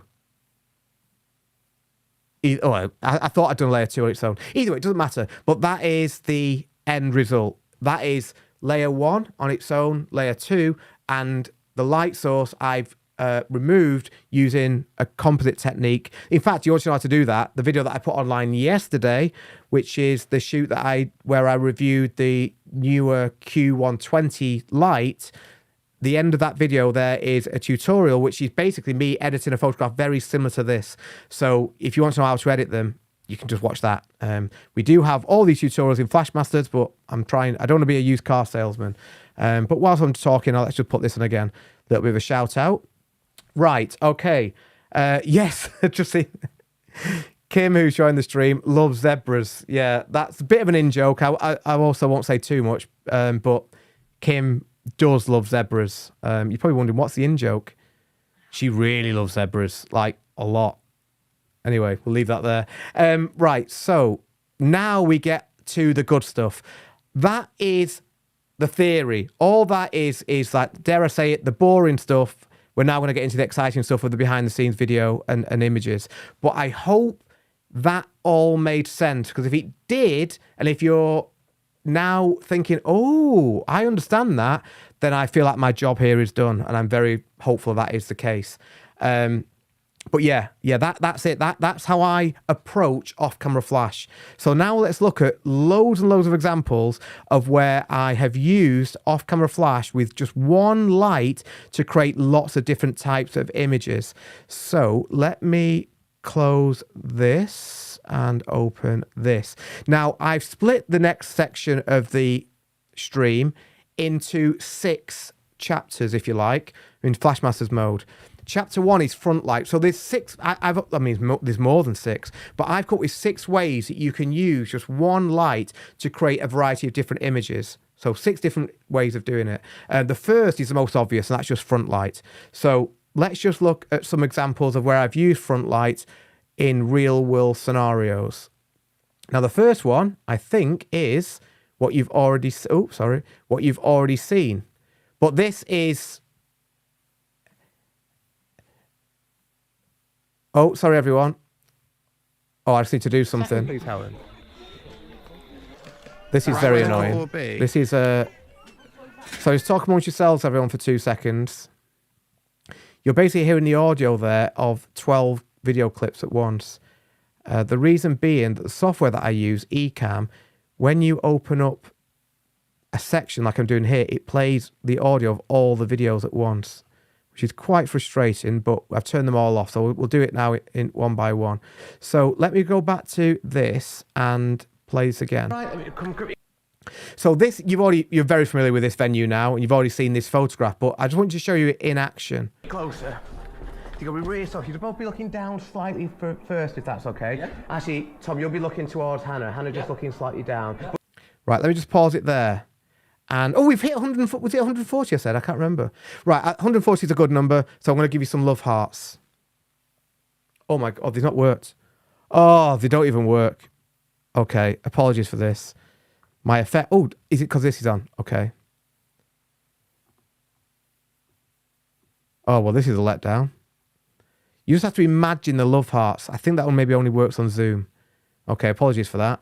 Right, come closer. Right, let's go back to this.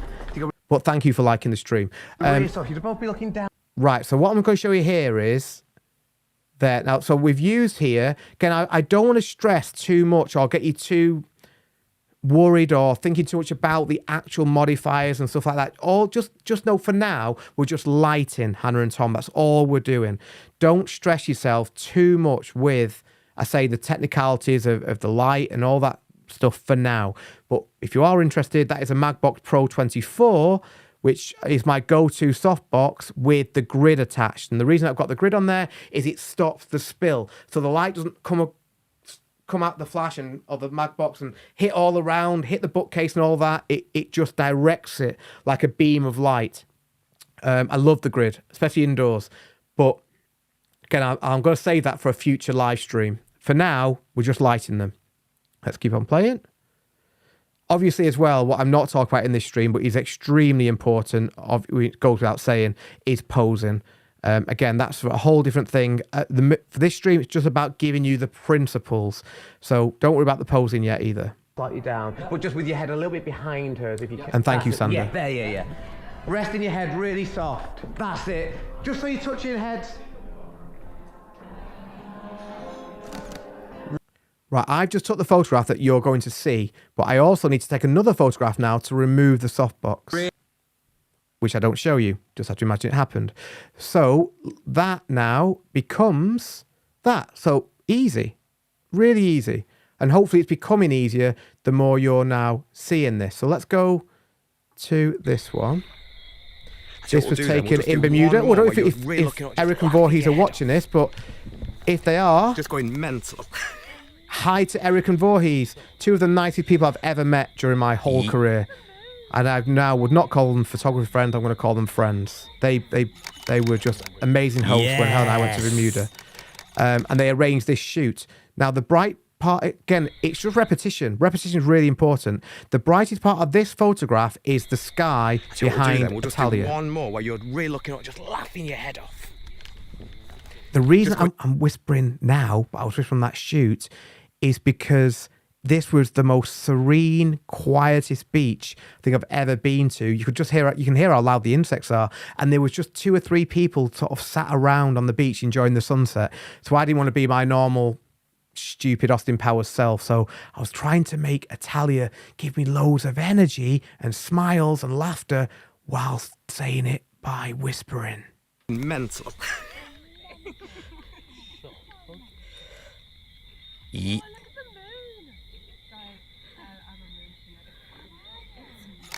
Take me back. Yeah. So here you can see there what I'm getting on the back of the camera. Yes. This is before the A9 III as well, so my clunky old A9 II shutter is going off a lot. Ugh. Perfect. Yeah. Right, so let's look at that one. It's the same shot over and over again. Such a one-trick pony. Bright objects is the sky. I got layer 1 in, the sky. Didn't change my camera settings, turned the flash on. Critiqued the image. Is Italia too bright or is she too dark? Whatever she is, I just then change the flash power to suit. Once I've got everything in, because I'm in manual, nothing's going to change. The ambient light might change, but not that quick. So nothing's going to change. I just shoot and concentrate on the pose and the moment. That's when you end up with a photograph like that. Because at that point, when I'm taking that photograph, I am not thinking of camera settings at all. All I'm thinking of is the composition and speaking to Italia, as you'll see me do a lot when I'm speaking to my couples and the models or whatever. Once I've got my layer 1 and layer 2 in, I then just concentrate on composition and moment. I don't need to worry about camera settings because I'm using manual and nothing's changing. So it just frees you up mentally. So that is that one. Let's move on to the next one. This was on a real wedding day, this next photograph, and it was taken during like the morning prep. So quick backstory for this. Scarlett and Michael's wedding. Loved it. Amazing couple. Helen and I were shooting this together. We spend most of our mornings with the bride. She is the star of the show, basically. But I also make time to go and see the groom. And Helen and I did that together. We took some shots of the groom, his groomsmen, all that. And then as I was walking back in to see the bride, Scarlett, I saw, let me just, that in front of us. So that whole space there, the bit that got me excited was the mirror and the lamp. It's only one lamp, but also we were seeing the reflection of the lamp in the mirror. I saw that, and this, you can't tell on this. And one of the things that is frustrating when I show you all the behind the scenes is you don't really get a true reflection of how bright or dark the ambient light is where I'm shooting, because the 360 camera that I'm taking the BTS on is obviously exposing for the shadow. It's a bit like HDR in it. It's exposing for the shadows and the height. It's trying to bring them all in line. So it's a lot darker here than it actually looks. So when you're there in that space, this room is much darker. That means that the lamp is brighter to the eye. And it just gave me that really cool layer 1. And I knew if I exposed that lamp and I then put Michael in the reflection, as you can see, or you will see, then I thought I've got a cool composition of Michael, lamp, lamp. That's all I was looking at, but I'm going to shoot into the reflection. But layer 1 is going to be me exposing for the lamp. But you'll get a sense of how quick this is as a process. Because we weren't intending, or I was not intending on taking this shot. We were going back in to see the bride. Michael was coming in with us just to go and, do whatever he does, do his groom things. And I thought, oh, Michael, I just have one more minute, and that's how long this took. Now, you'll see that Helen is holding there a speed light, not sure what it was, probably a Godox V860, I guess, and that has on it a grid and a sphere. That is my run and gun go-to little modifier set, grid and sphere. Again, don't worry about that for now, but just know that's what Helen is holding. So let's let this play out. One still, tennis and counting. Going, yeah. I've said there, this isn't counting. I'm getting layer 1 in, and I'm getting layer 1 would already been in, sorry. I'm getting layer 2 right. So when I'm saying it's not counting, I'm taking 2 test shots very, very quickly, just getting the flash power right. Then I know, then I've got both layers locked in. All I concentrate on then is the moment.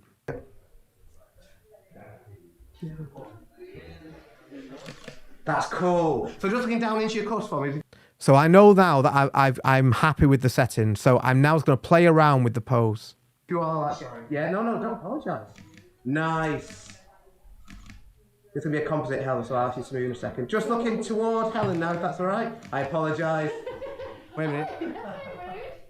Ooh, cheeky. Keep it there, keep it there. That's cool. Okay, Helen, you can come out. Okay. Done. Easy, thank you. So that probably took, in reality, how long was that video clip? Another 15 seconds before that clip started, but it does not take long, especially if you have got a voice activated light stand. That does help. But if I really want to stress, I was doing this for years before having regular second shooters and assistants. And there we go. You know, he's not going to win any awards, but it's just, that is a nice shot to add in when we've already took loads of we've already took natural light stuff outside. Just a nice little shot to give for the sake of 1 minute. And that, ironically, is the photograph that would then make it to my Instagram. So the stuff we did outside, which I'm sure I would have liked, and I hope that the couple obviously like as well, in natural light, you know, all good, nothing wrong with it. But that's what everybody's taking. So what do I show to get my future couples to book me for the work that I enjoy taking? I show this one. I don't show the natural light stuff. It's not a hard and fast rule, but the principle is correct. Right, okay, let's move on to the next one. But again, what I'm trying to stress is that the process is exactly the same every time. Right, this time it's a fireworks shot. Now, this is interesting because the brightest part of the photograph that would determine layer 1 does not yet exist, because the brightest part is not going to be the sky. It's going to end up being the fireworks, which we can't preempt, but you can guess. So in other words, what I was doing is I was just underexposed in the sky quite a lot, knowing that when the fireworks start, they will become the brightest part. But let me just show you what I'm doing here. So I'm setting up a one-off camera flash down here, and I'm going to get my settings right before I then go up to a room upstairs at the venue. Now, there are 2 lights on the right-hand side. I was second shooting this wedding for Helen. Helen shoots more weddings than I do as well. That's another thing that people don't maybe realise.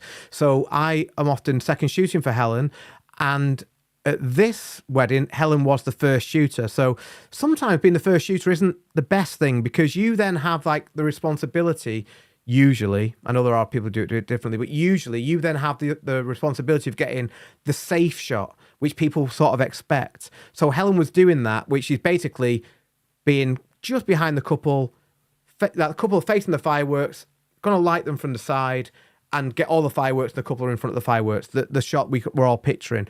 But the advantage of being a second shooter is that I can play around a little bit. So I thought, there's no point in me getting the same shot as Helen. What's the value in that? What I'll do is try and get something a bit different. I'll go really wide. So to get wide, I always want to get high.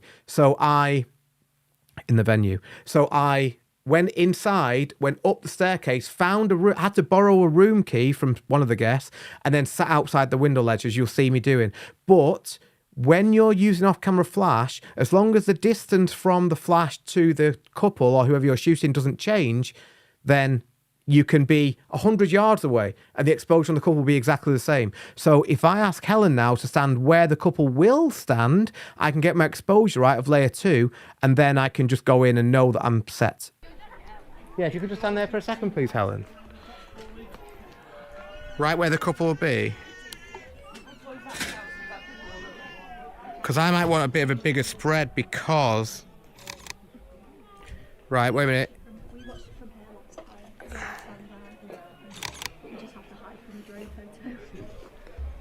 Yeah, I'm on 164. Yeah, that's fine. Okay, so I now at this point have my settings dialed in for layer 1 and layer 2. Oh, I do so well. Oh, that spoiled that surprise. Right, this is me shooting now from the window. I've had to, this has got no sound on because it would be copyright music. Don't think it was Katy Perry, which is a surprise. But again, you can see where I've decided to plonk myself and what I'm shooting here. But again, the point being that the flash is giving me the same exposure on the couple as I would have got on Helen, because the distance between the flash and the couple hasn't changed. And that's important. So I can just keep on shooting knowing that they're going to be fine.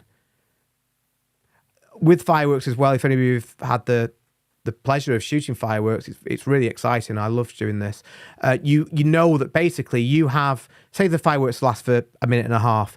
That means that you've got, what's a minute and a half? That's 90 seconds. You've got 80 seconds of practice, because the good stuff, the stuff that you actually deliver, is the last 5-10 seconds or so when the big fireworks happen. So I'm just taking loads of test shots basically. And then at the end, we get the finale, which is that bit. So you just want to be ready. So the best shot was actually very quick. This little bit, these red ones that jump up now. Here. Them. They're the ones. So that was that one. So that's one of the advantages of being a second shooter. And if you've not been a second shooter, I'd definitely recommend it. Oh, good question. I will answer that question later. Where do you have your 360 camera mounted for BTS? Yeah, good. I get asked that all the time. In fact, what I'll probably do is actually refer you to a video. If you go back to my channel, not yet, please watch the stream, but when we finish this, watch a video, which is my Godox AD300 review. I think it's like 4 or 5 videos back. I specifically answer that question in that video and link to and show you the exact setup.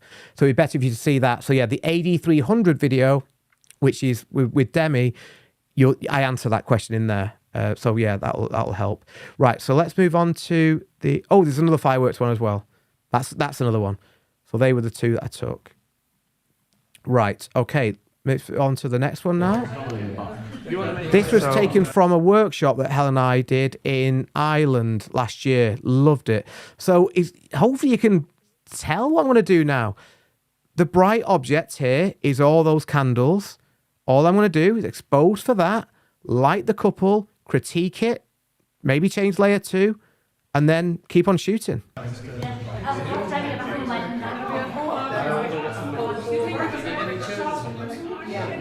Helen's not turned on the flash, Helen.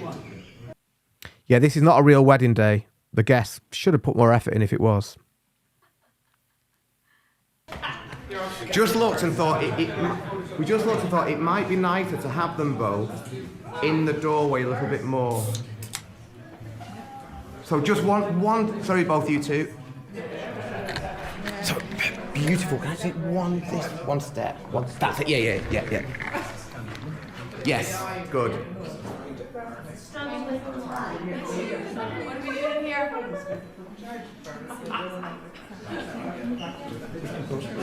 Yeah, good.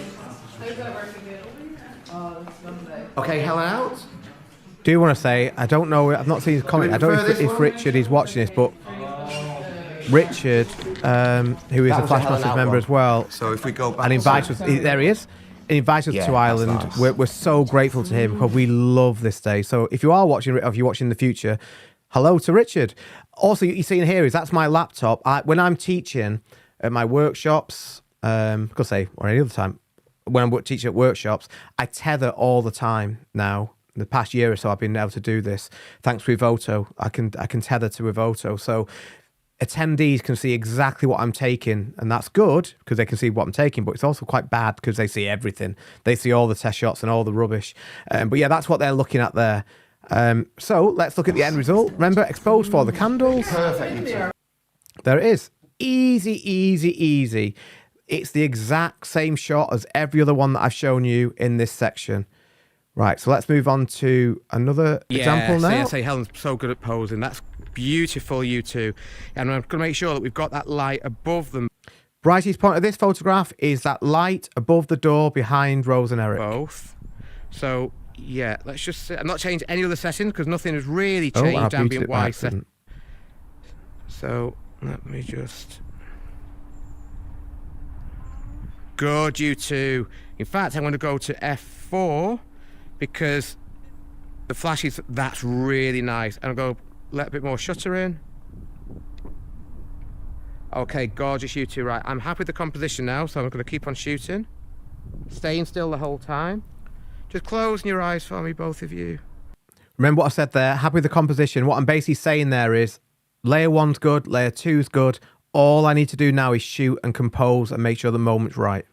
Little soft kiss. I'm only going to use one of these. Okay, and Helen out, please. There we go.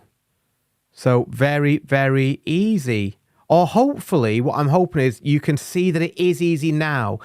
What I'd love is that maybe before this stream, because I posted like some of these images a few places, if you saw one of them, you thought, oh, that looks quite complicated. You're now seeing that it's actually, when you follow the process, very straightforward. Because this is the same thing. And you can see now the muscle memory part of it. It's the same process every single time. The only thing that's varying is what the bright object is and the couple, obviously. But really, everything else is exactly the same. So when you start doing it this way, it becomes so much easier because it is muscle memory. Becca's knocking these out the park. My voice is very bad here because we got up at 4 a.m. Good. Okay, and Helen out, please. Easy. Let's move on to the next, straight on to the next one.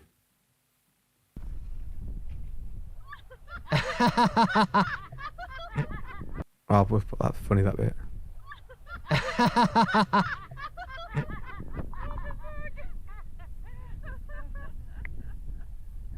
Good. Gonna turn it up. Gonna go to a half power. Helen, can you be a little bit further back so it gets a bit wider? Yeah. A bit further back. 2 steps back. Yeah. That's it. Just while this bit's on, by the way. Remember, after we finish the front light section, I've got another 5 ways of using one light for creative effects. So that's coming straight up. 5 different ways. Just looking up at the light, Darcy, if you can. Yeah. Yeah, cool. Okay, let's look at that one. There we go. Love that one. An interesting little thing about this shoot. Again, there is a full video of this shoot on my channel. So some of you may have seen it before, but the forecast for the weather forecast for this shoot was terrible, and it came to pass. It was, I mean, it started off in horrendous conditions. It was honestly, you couldn't even shoot. You couldn't get the camera out. It was just too bad. Wind, rain, hail. It was just disgusting weather. But 5 minutes later, massive rainbow comes out, gorgeous skies. And by gorgeous skies, sorry, just had a Coke. By gorgeous skies, I mean lots of, as you see, that drama in the sky. And that's a little thing to remember, that if you ever see a forecast and it says like black cloud with a sun behind it and maybe even lightning, that's your cue to go out and shoot, because yes, there will be times when you might get drenched. So make sure you've got your freezer bags to cover up your flashes and whatever. Always wear protection. But you will also have the best chance of getting the most insanely dramatic skies. You don't get them when it's just a bright sunny day. So bear that in mind. Bad forecast can often mean green light for going out and shooting. Right, next one now. Okay, Sean, I'm going this to ask was you... a wedding that I shot earlier this year, again with Helen. Remember, I second shoot for Helen more than she second shoots for me. It's just yours just seen one way here. So Helen's helped me here, but I took 3 off-camera flash port, well, more than that, but like 3 within quick succession here that I think we're all taking within 8 minutes. Because again, is that theory that, oh, it takes too long. But hopefully you can see now that it doesn't once you've got the process down. But the brightest part of this photograph was the lights that you see in that cabinet behind the couple. Just let this play out. You two sit here, please. Yep. Yes, Richard. And then he's in the house. I'm thinking. Sorry, I'm going to make a very bad Holly here. Holly, if you can sit as close as you can here, maybe even put your feet up there. Yes, it was. So your dress was falls 1635. I use 1635 loads. In fact, this was on 1635 as well. That's it. Yes. And there, perfect. And just looking back, do you feel comfortable there? That looks good. So again, I'll ask, these will be quite soft. I'll ask you to even close your eyes for these and then just resting your heads together. Remember, brightest part thank you. is the cabinet behind the couple. Yeah, really good. So, not looking at me for these, please. Oh, yeah. Really close, Helen. Oh, shit. That was another video sorry about that. This is good. Yes, please, yes. Let's go down to 1, 2, There's another video playing, sorry. Yeah. A bit more layer 1 in. Oh, wow, that's so nice. What we'll do this. Wait, sorry. That's getting weird. There's another clip playing at the same time that I couldn't stop. So, yeah, that's layer 2 being done there. Helen comes out. The reason when I say Helen out, by the way, I'm then taking another photograph, which I sometimes use. Well, you don't always need to do that, but that I'll use to help me stitch them together. But let's have a look at those photographs now. So that is the end result that shouldn't have been showing first. There you go. That's the end result that shouldn't have been showing first. Let me... Oh dear, what am I doing? He's lost it. His head's gone.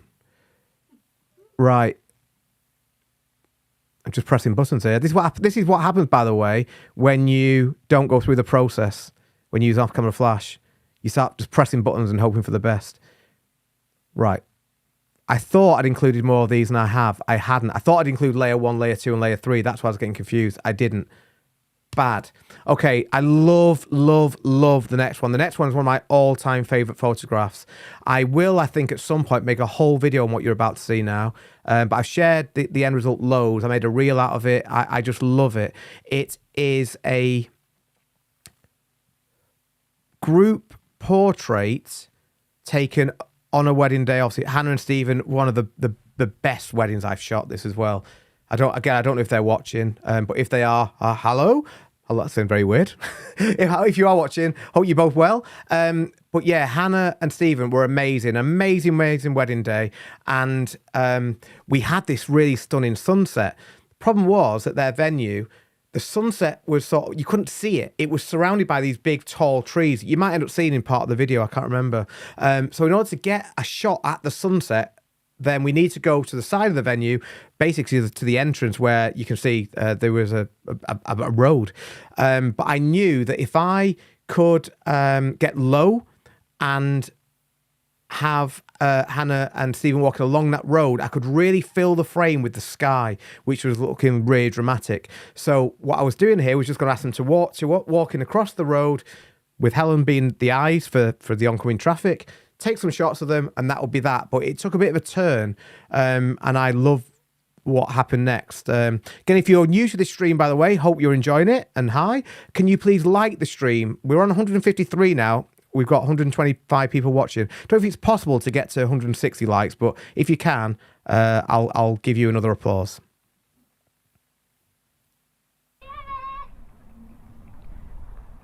Would you like a bit of a dress hold? Yes, please, yes. But that looks cool.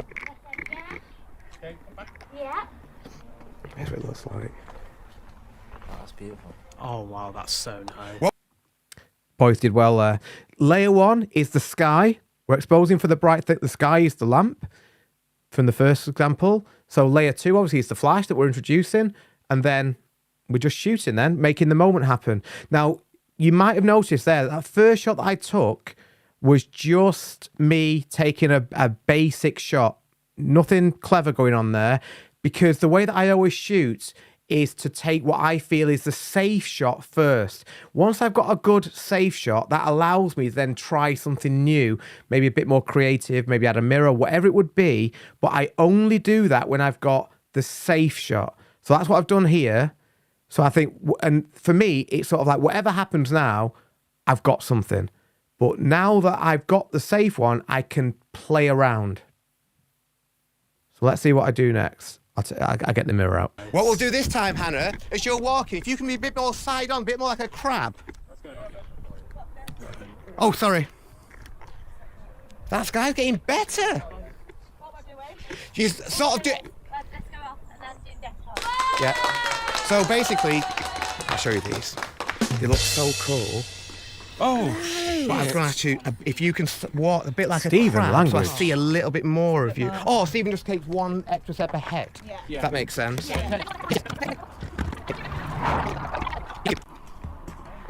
That was not your computer glitching, that was me fast forwarding. Yes, perfect. Yeah, and go for it. Nice and So when slow. you're doing these walking shots, by the way, you actually, people don't walk like I'm asking Hannah and Stephen to walk. Well, usually they don't, unless they've had a few drinks. So I asked them to walk like crabs, so that they're sort of facing me, but sort of going sideways.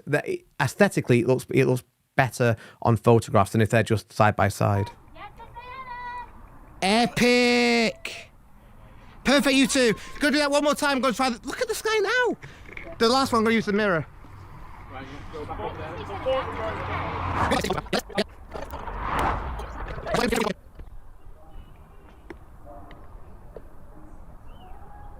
Yeah, okay, and go. Look at each other and laughing away.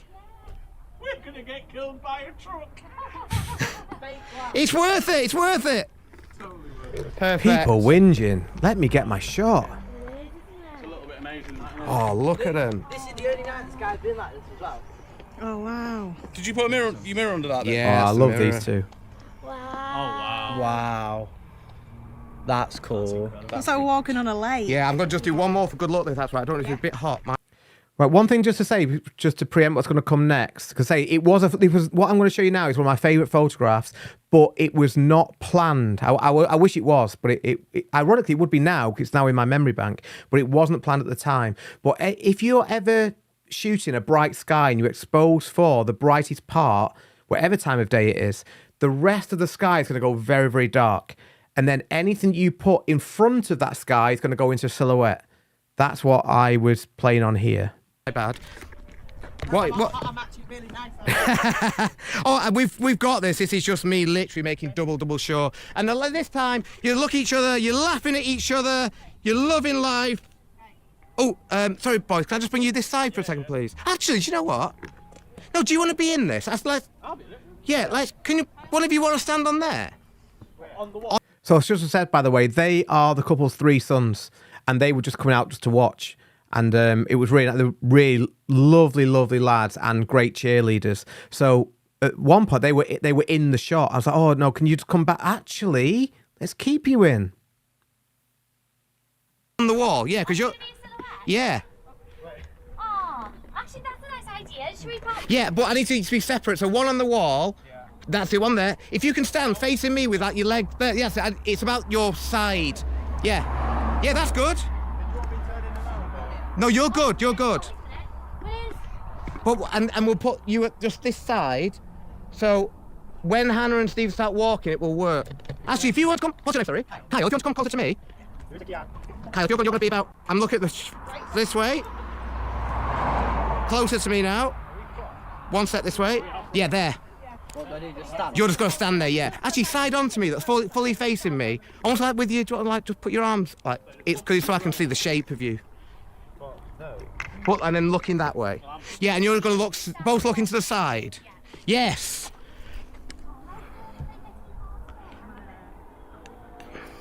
One second. Oh my God, this is brilliant. Okay, and I'm not going to use the mirror for this. Oh, you fecker. Oh, I shall stay like this. Yes, Oh, that's please all do, right. yeah. I'm not going to move sorry, either. YouTube. I shall stay like this. Although we're apart of it. Yeah. No, Jack was like, Let's go fast forward this. We're back on the road. Yeah. Go for it. Yeah, go. Yes. Helen out. And bride and groom out, sorry. Where did it sound to say? Just give myself Just a boys, stay completely still. empty canvas here for the edit. Smash it, Again, thank you. there are videos on my channel where you what can it see me looks like. editing these. Oh, that's cool. So you're all in it That's now. dead cool. Oh, that's insane. That is so cool. I bet. Is it very weird? Do you want just like a cuddle in one of these? Oh my god. So you're all in it. That's dead cool. Look at this. Oh, that is amazing. That's my favourite photo. Oh, when I make that punch, you look. I love their reactions. That was the first one where I just used, well, that was the second one. So the first one was just them walking. I've not got that. I've not got that here, rather. That's the mirror one. And then that's the one I really loved, where it was the whole family in there. And if I ever see that situation again, I will try and make that happen. I've said this story before a couple of times in places, streams, whatever. But I was asked on one of my Shine workshops, not the last one, the one before that, whether I would consider myself a creative photographer, and I said I don't know if I am.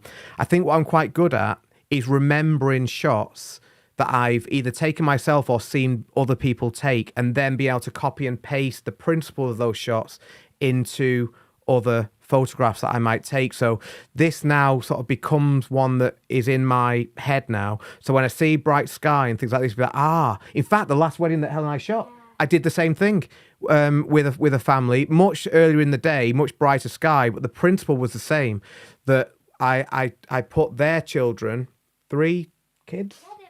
3 boys again. 3 little boys. I put the 3 boys, not gonna, no. I then put them in the frame. Couple was small in the background, lit the couple, they were silhouette, looked really cool. So the reason I did that is because I've done this, and this happened by accident.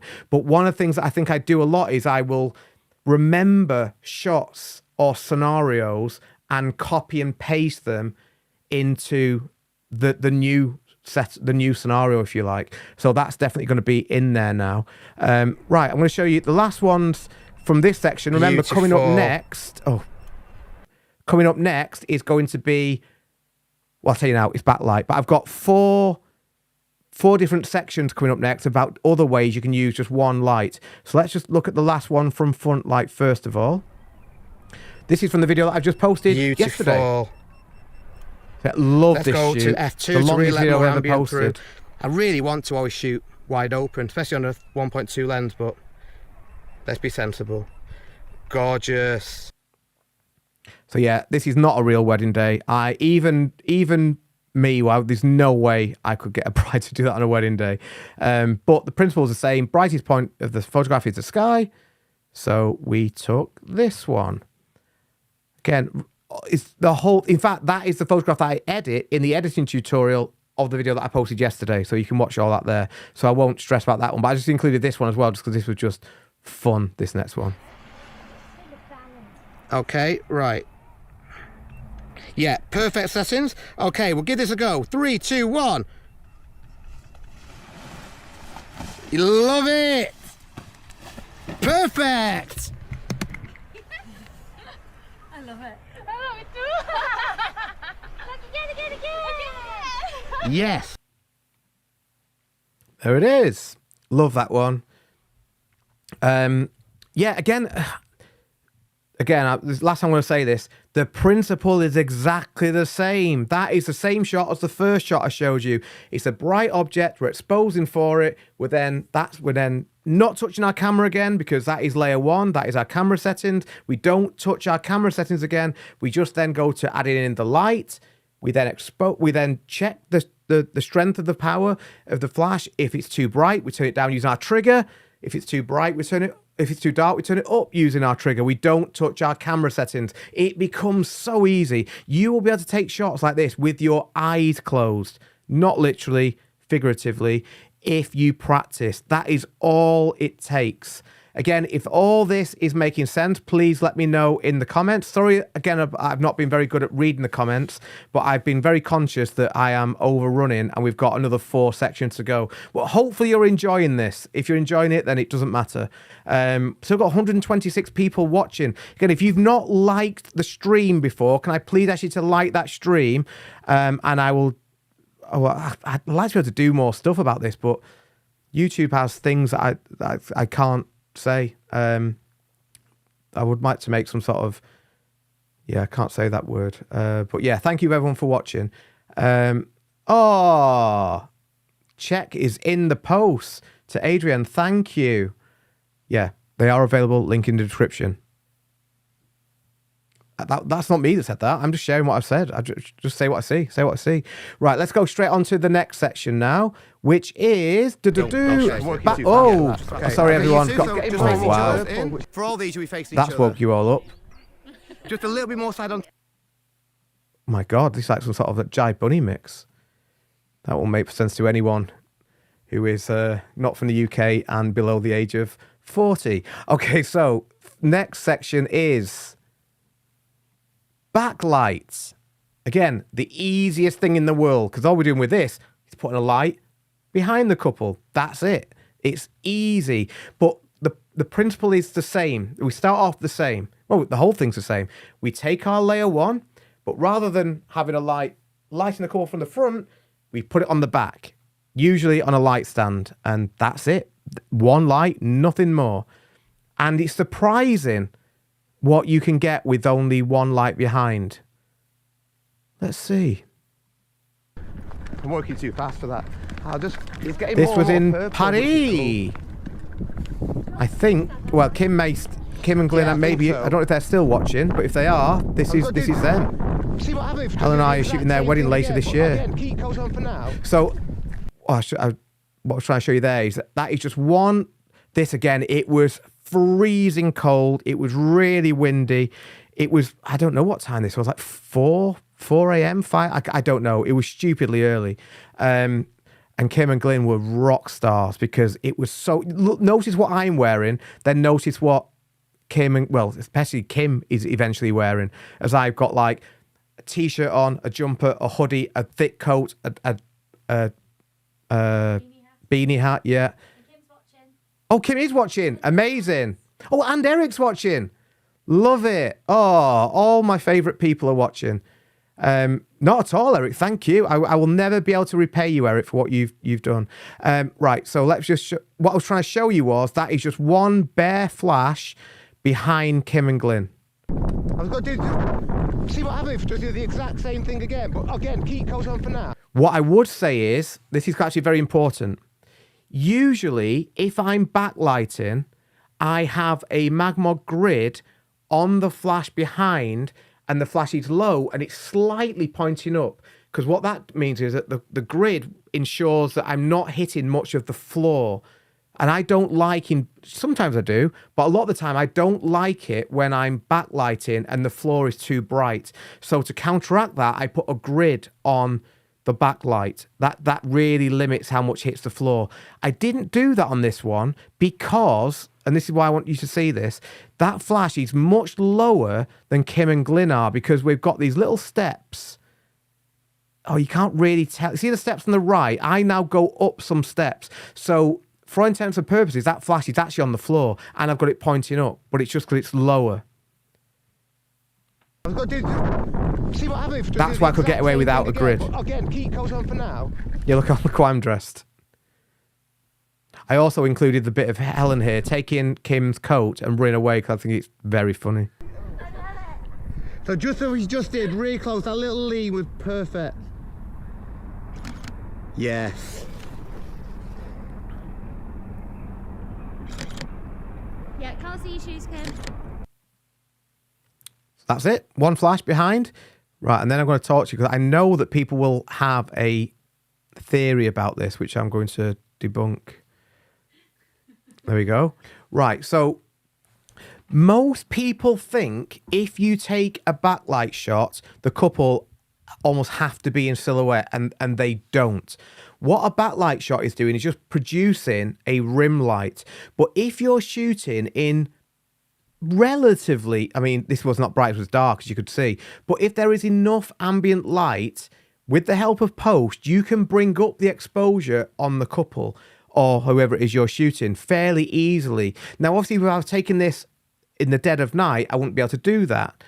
But bearing in mind that there was ambient light around, so I knew as long as I get the balance right between layer one which is our camera settings, and layer 2, the flash. So in other words, Kim and Glyn are not completely underexposed, then I would have enough tools, enough data in that photograph to bring them back, and with denoise, I can clean them up. So there is no front light, as you saw on Kim and Glyn in that photograph. There didn't need to be. And sometimes a front light can add too much light. Even if you put on an ND filter and you really try and go to the lowest power, it can sometimes look a bit too heavy. And sometimes you just want a little bit of light. And there's another, in fact, all these examples are like that. So you don't need a front light if you can get your layer 1 allowing enough ambient lighting. So and again, massive prop to Kim and Glyn, because I know they are watching, for doing that. Well, one, for taking us to Paris. I mean, that's just the dream for a photographer, but also for taking us to these amazing locations and being so amazing when it was cold. Yeah, they were rock stars. Right. Okay, let's move on to the next one now. Gorgeous, you two. Yes.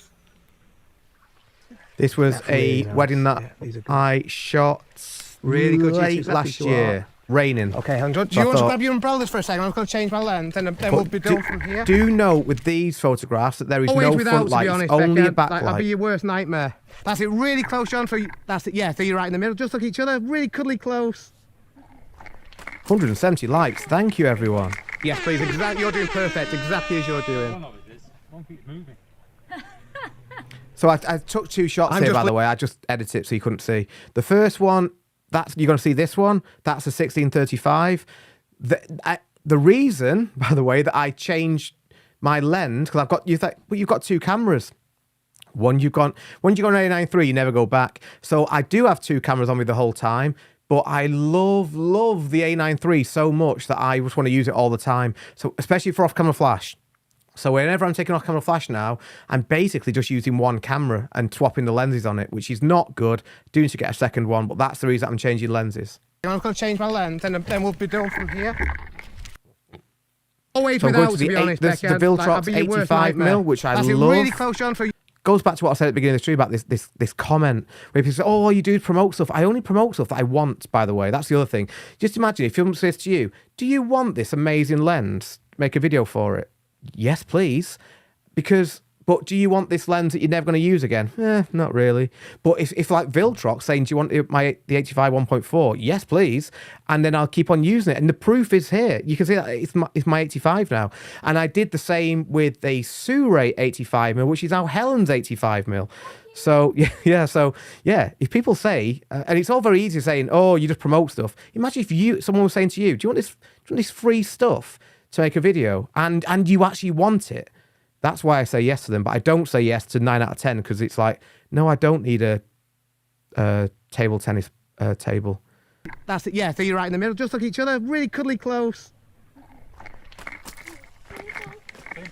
Yes, please, exactly. You're doing perfect. So I'll show you that. So basically, the other one you're going to see is this one. When I zoom in now. The last one. The other camera is an A9 II. Gorgeous, you two, gorgeous, right. Right, okay, so let's move on. Again, notice how I'm so lucky with the couples that I have that Beck and John there were happy to be out in the rain. That's because they booked me for what they see me do in bad weather. And I'm very grateful because I also don't like umbrella shots. I know people do, but umbrella shots to me are like the most boring thing in the world.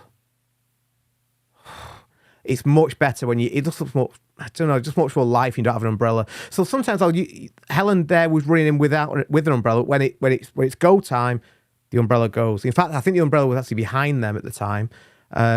Yeah. So that was the first one. That's the 1635, and then this is the 85. But remember, the lesson here is there was no front light on them because I was allowing enough ambient into layer 1 that I could bring up. Now in the raw, I should have included the raw, apologies.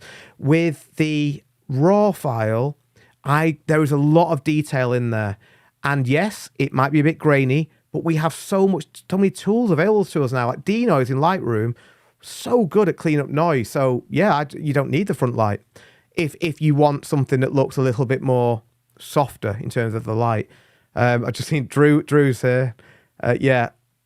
Don't even ask me to shoot a Brit. Imagine doing just going to throw me off. I'm just now imagining taking a portrait shot of a couple holding an umbrella on a bridge. Right, let's get that out of my mind. Let's move on to the next one quickly so I can cleanse myself. Okay. What's the next one? Oh, it's one from Shine. Okay. Don't stress it. But yeah, just about there. Just facing each other. For all these, you'll be facing each other. Just a little bit more side on to me, so you're... Right, this version of the shot I'm showing you here is a something for nothing shot.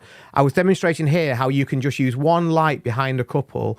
And again, it's darker than it looks on the video. I've pushed up the exposure, the 360's pushed up the exposure, but it's way after sunset at this point. This is my Shine workshop, the latest one.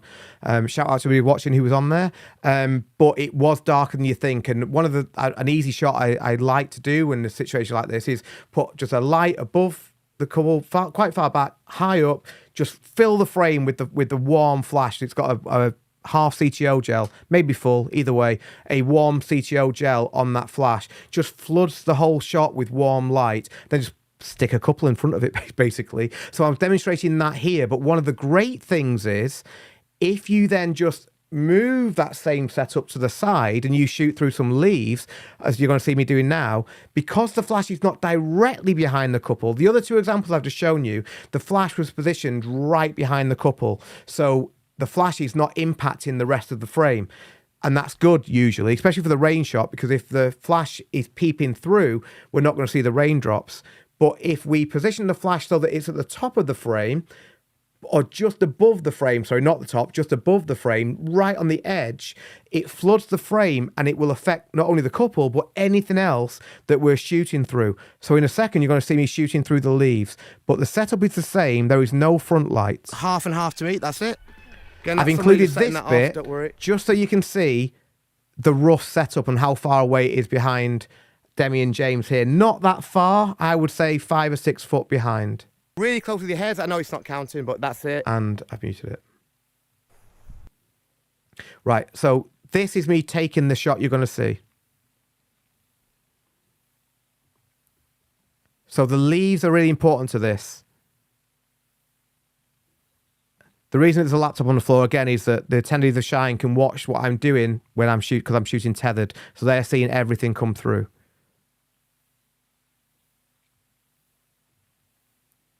So one light behind, that it was an AD 300 or 400, I think. However, you don't need that. I only use those big strobes when I'm doing workshops, because on my workshops, all the attendees are invited to use my lights with their trigger, my lights. And if you've got like a big light like that, you have it on a very, very low power. And it just means that everybody can use it and it just lasts for days. It doesn't run out. But if that's just me shooting this on a real wedding day, I probably would have gone down to a V100 or something like that. But the main thing is, for this, a shot like this, because I know people do like the shot I'm going to show you now, which was this one. Long focal length, at least 85mm. 135 works really nice, but at least 85mm. Have the light just above the frame, but barely above. But you don't want it in the frame. If you have it in the frame, it's just too bright, too big distracting element. So just outside. So this is the top of your shot. That is the flash there. That gives you like nice flare, long focal length, and then shoot through something that is also being lit up by that flash, and you'll get something you're going to see now.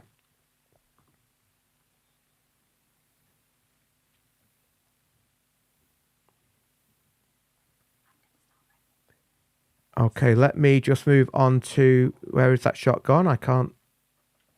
Oh, here it is, sorry. There we go. So Helen's just leaving for a second. She's wrote down the question, thank you. So yeah, that's that. Again, the important lesson, that there's no front light on Demi and James. You don't need that because it wasn't pitch black. See that little bit of flariness as well, like a little bit of warmth from the top? That is the flash. If I would have sort of took this shot a fraction of a different angle, you'd see the flash. That's how close it is. But I love all those. Also, if there was no flash, you would not see the leaves. They would be completely in darkness, really, really underexposed. But the flash is lighting everything in that shot. Yeah, so hopefully that makes sense. One last one before we move on to the next section. And then a little bit side on to me, if that's okay. If you can just turn yourself This was an engagement shoot of Helen's with the most amazing sky you'll ever see. please side on. Well, that's it, yeah. And then just as you were really close to your head, body touching real close with your heads. Again, no light from the front on Alice and Steve here. Just one light behind. That's all you need if you have enough ambient. So there we go. So that's just an example, a few examples there of how you can use backlight with off-camera flash with you only having one light. Oh, sorry. Oh, this is annoying. Every time I open up a new section. Again, apologies for the sound. I just need to... Actually, I can turn it off like this. How are we doing for 174 likes? That is crazy. Still 112 people watching. Thank you so much. I really am grateful to everybody who's watching this. As I said to you, I said earlier in the stream, I don't know if anybody's been watching. Is there any OGs who've been watching from the beginning? I said this is going to be 2 hours. We're on 2 hours 15 now. I've got another 4 sections to do. But yeah, if you've watched from the beginning, thank you so much. Let me know in the comments again. I'll share some. In fact, I'm going to do this next section, which is all about bounce light, and then I'm going to stop for 2 seconds and answer some questions so I don't forget. But yeah, thank you so much for everyone who has been watching this. I massively appreciate it. Right, so the next section is bounce light, and I've included this because these streams usually can be a little bit portrait heavy. So I've included a section here which has got some different documentary images in from wedding days.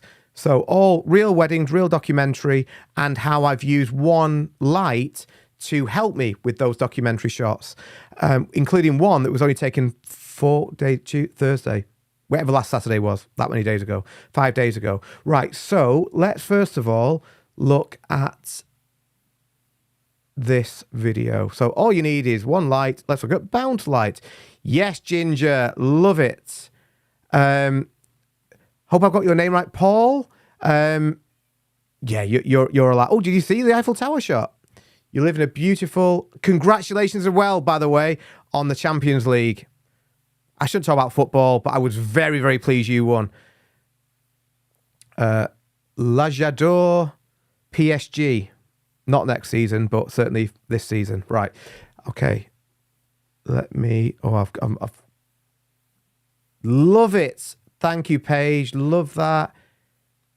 Anna, thank you. You are the OGs. And Monima, thank you. You do deserve a wine. You do, because it's not easy listening to me waffle on for this long, but I am very grateful. Right. Okay. Let's go to the next one. Oh. Amateurs.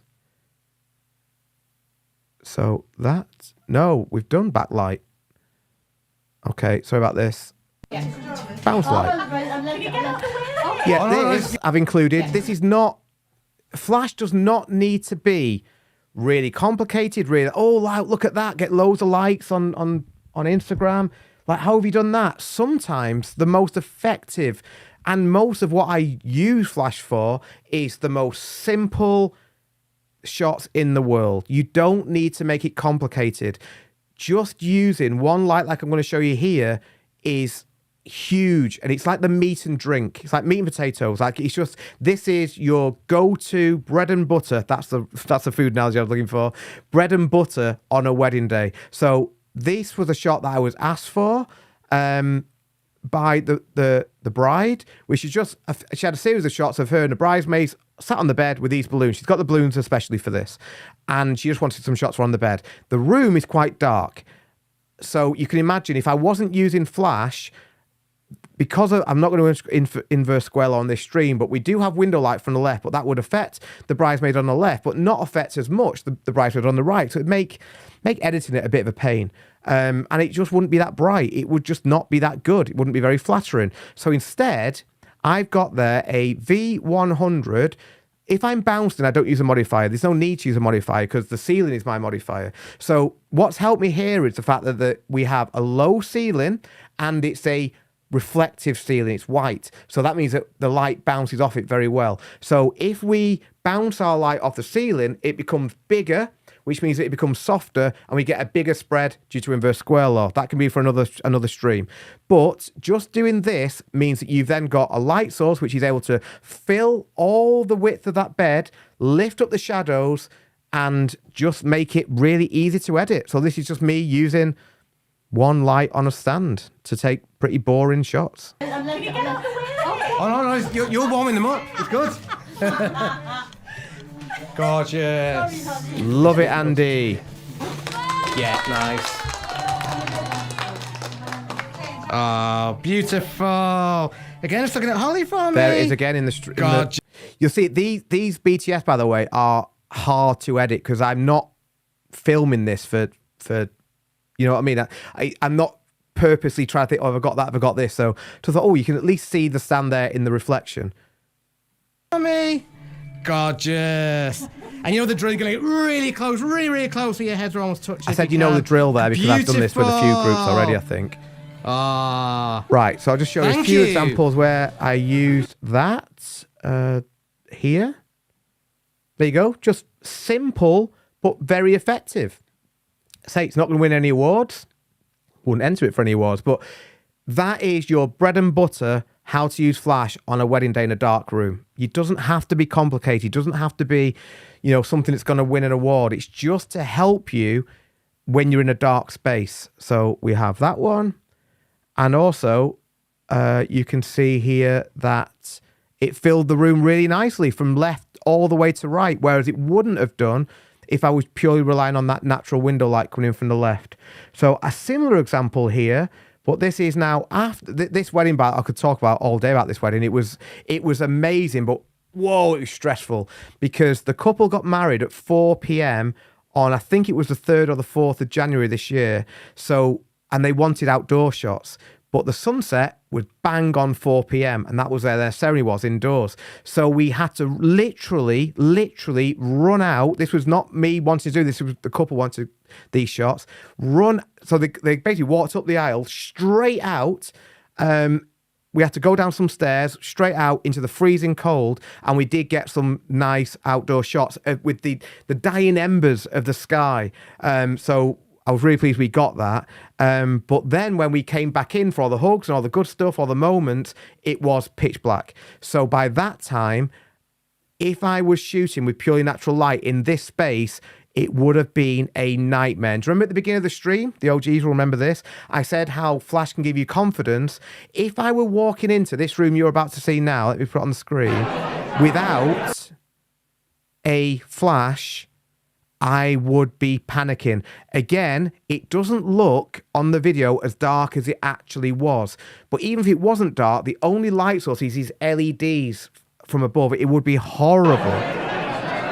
So this is how I got round it. So look, you can see outside, it's pitch black. And the light sources are just these LED flickering things. It's not good light. Natural light, you would struggle here. So what I did, as you will see me do if I pause it, got a V100 in my hand. There's a reason as well that I'm not got it on the camera. I'll say that in a second. Got it in my hand and I'm literally just bouncing it off the ceiling. But by having it further away from the camera rather than on the camera, it just allows me to give that light a little bit more shape and direction.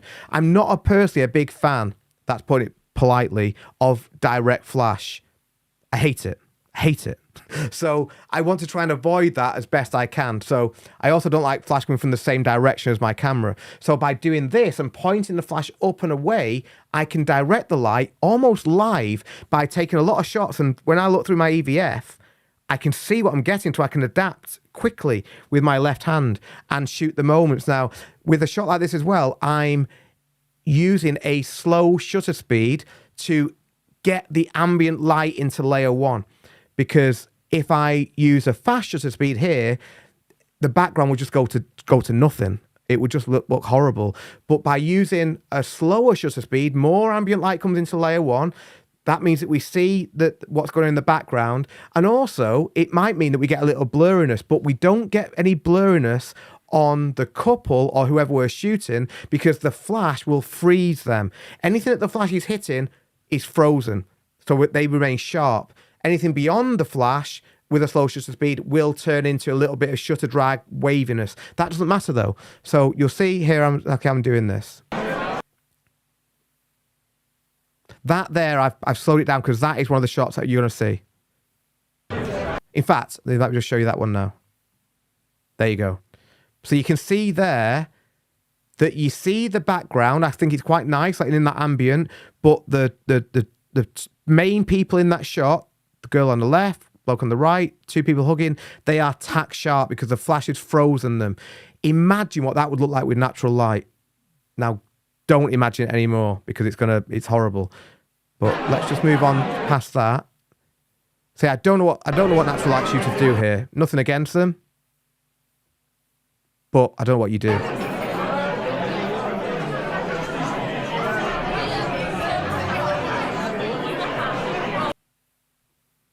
Okay, let's just look at a couple of other examples. Is it this one? Yeah.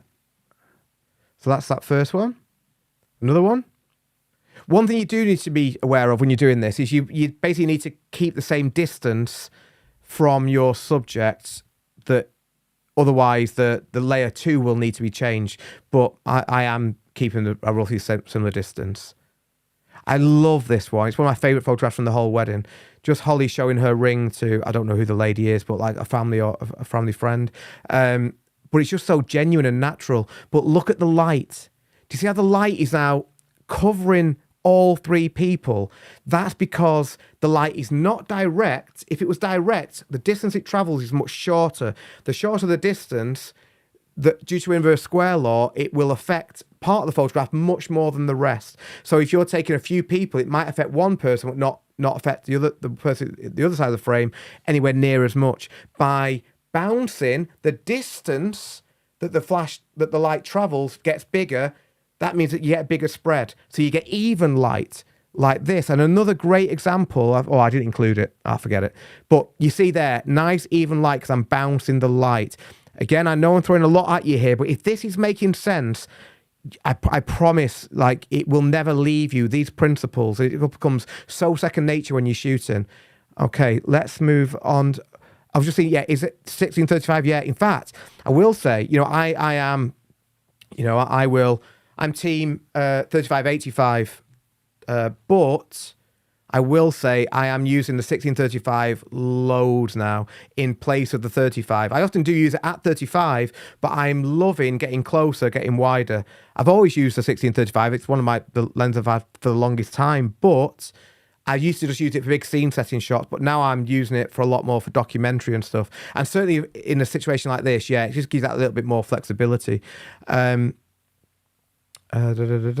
okay, so let me just move on to the next one. I'm actually it's not often to say this about my own work, but I'm genuinely very proud of this next photograph because it's only taken a few days ago. So with this one, I was second shooting for Helen again. Now, Helen uses flash a lot more during wedding ceremonies than I do, but she is influencing me a lot. And seeing what Helen is producing during wedding ceremonies compared to what I'm doing where I'm not using lights, and this includes outdoors as well, that there are levels, and it's like, do you know what? I do see the advantage now. So I started to do the same thing myself. Will say as well, if you're a member of Flashmasters, not mentioning Flashmasters for 2 hours now, I think, but if you are a member of Flashmasters, we have, in fact, it's literally what I'm working on at the moment. Hopefully next Tuesday, at the latest Wednesday, the next tutorial is from Helen, and it's how she uses off-camera flash to light wedding ceremonies. It's brilliant. And all her before and after examples, you will be converted, I warn you. Because when you see what you would take in natural light and then what you see what Helen's getting, it's mind-blowing, the difference. So that is coming to Flashmasters next week. It is on my desk, metaphorically, to edit. Helen's done her part. She's filmed it. I've just not edited it yet. But with this one, so second shooting for Helen, I've now got to the wedding ceremony before Helen because she's with the bride, and I'm setting up lights for Helen. Now, this is not, I didn't include any ceremony pictures here, but did I? I've set up 2 lights for her. So the couple are going to stand where you see the window light hitting the floor. The problem with this venue is, and again, this video does not do it in any way justice. it's not so much it's dark, it's just it's all lit by LED lights, which are flickering. So it's like, oh no. So it's dark enough. Imagine, I'm trying to prove how dark it is. You wouldn't see the LED lights in this video as clear as you do if it was bright, but you see them because it's dark. Now, there is one natural light source, well, two. One main one, which is the window at the top, as you see there. That is letting in a lot of light, and you can see how much light is letting in because of the light on the floor. Problem is, that's only going to affect the couple from the waist down. They're still going to be in shadow, not just shadow, but flickery light shadow. So it's like, oh no, that's not going to be good. And there's a little bit of window light from the right, but not enough to affect them. So my problem was, for me to get the groom's reaction, which is oftentimes my sole job that Helen will say to me, and I say to Helen if she's taking shooting for me, the only one shot I need from you is if it is a groom's reaction or whoever's walking down the aisle last, I need to see the reaction of the person at the top of the aisle. Two brides, same thing. Two grooms, same thing. Either way, I need the reaction of the person at the bottom of the aisle. In this case, it was a bride and a groom, so I need to get the groom's reaction. The problem, the groom's going to be looking this way. The natural light is behind him, so it's going to look awful. So I hid, and I did bounce a 8200 in one of the beams.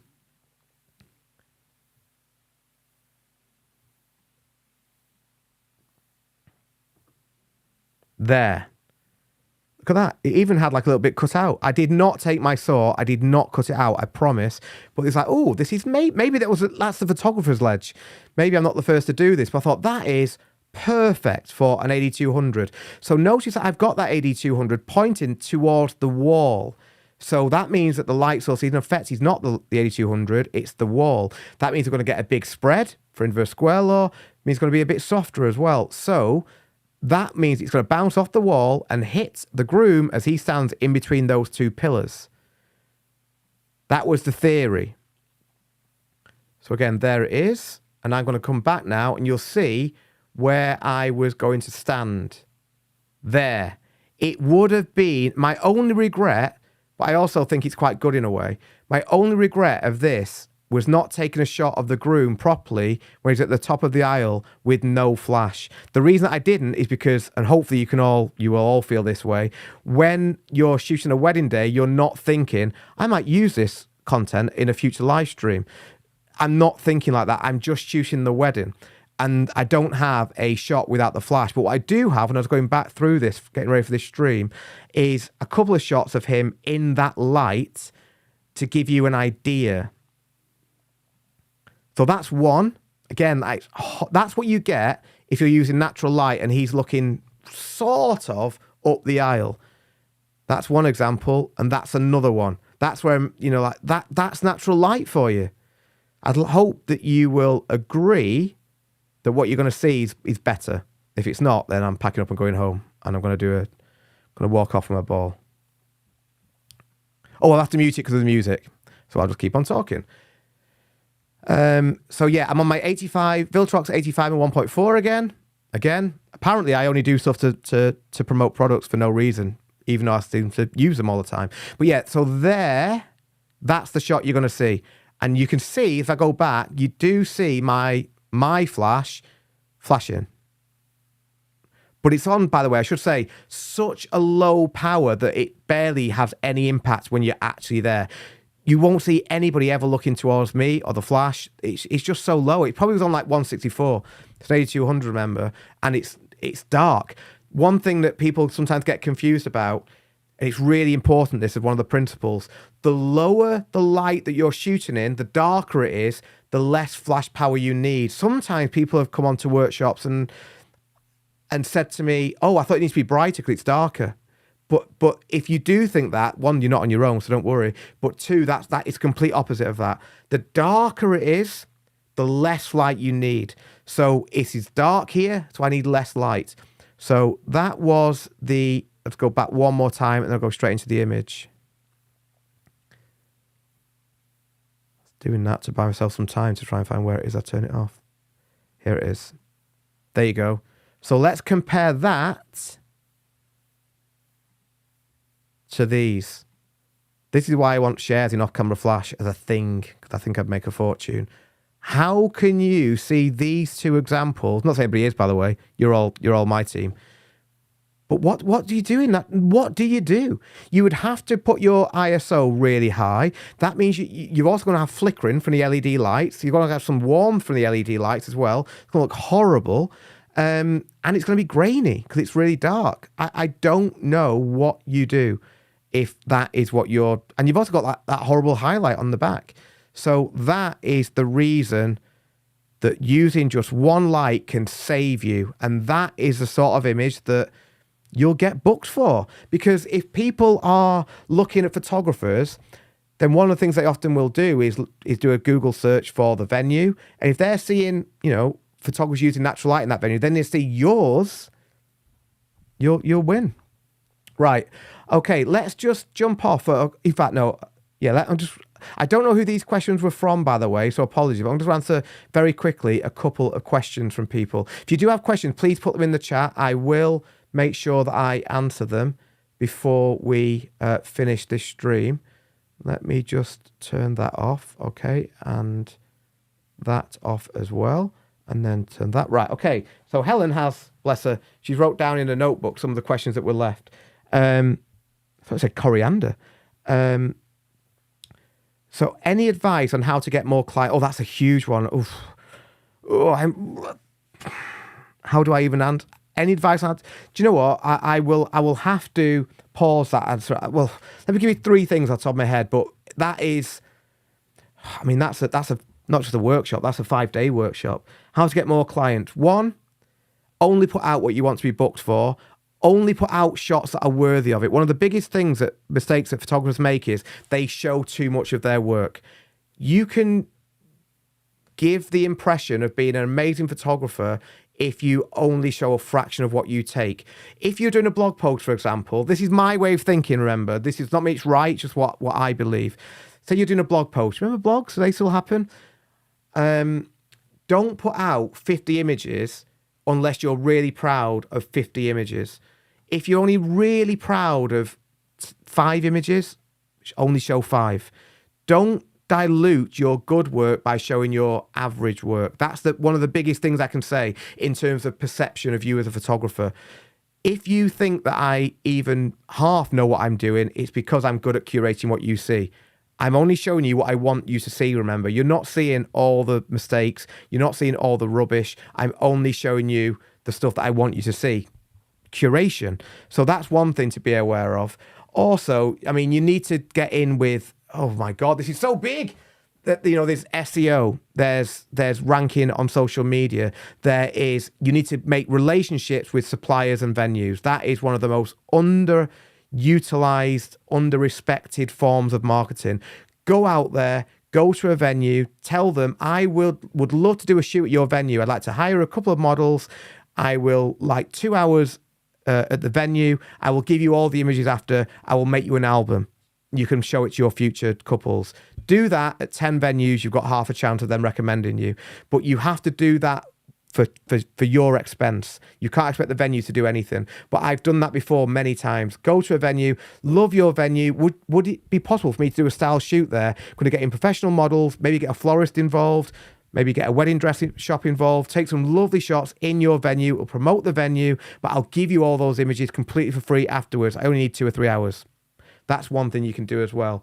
Getting to know other photographers, second shoot for other photographers, build your network, because then if you're booked, hopefully one of your friends can if they're booked, they'll refer you. Oh my God, it's huge. Make sure your website is good. Websites are not as important as they used to be. However, they are social proof that you exist. I think what a lot of couples do now, they find their photographers through Instagram, through TikTok, through AI, ChatGPT potentially. But what they will always do, I find, is this is my experience, they contact me through my website. So they're not contacting me oftentimes through the social media. It's on my website. But I think they find me, first of all, through the social media. So you need to make sure that your website is good and is not off-putting. And you don't need these days, you don't need huge websites. SEO is not the thing that it used to be, because That's not how people search these days. So you just need to make sure your website looks good. If you've got a poor website, it's virtually impossible to get an inquiry. But you don't need to be the best website in the world. You just need to be fast to load, clean, functional, show your work, show you. That's another thing. Photographers in general don't show enough of themselves, their real self. If you're going to have a profile photo, apologies, I'm not looking at the screen. Hopefully no one's done this. If you're going to have a profile photo, don't have you holding the camera. We know you're a photographer. Have a fun photograph of yourself that people think, oh, they look nice. Everyone in the world's got this photograph. It's awful. So show your personality as well. That's just a few things, but I say it's huge, that question. I hope that helps in some way. What are the 4 to 5 things you look for in an image when you're selecting posting images? Oh, good question. I like that one. I'm living in decision paralysis and never know what to pick. Don't know who asked that, but thank you so much. Yeah, for me, first of all, I have to like it. There is not a single photograph that I post, let's just take Instagram, for example, that I don't like. That's the first thing. 2, it has to be a photograph that somebody will have some sort of emotional connection to, whether that be, oh, that's really cool, how's he done that? I'm thinking of off-camera flash portraits.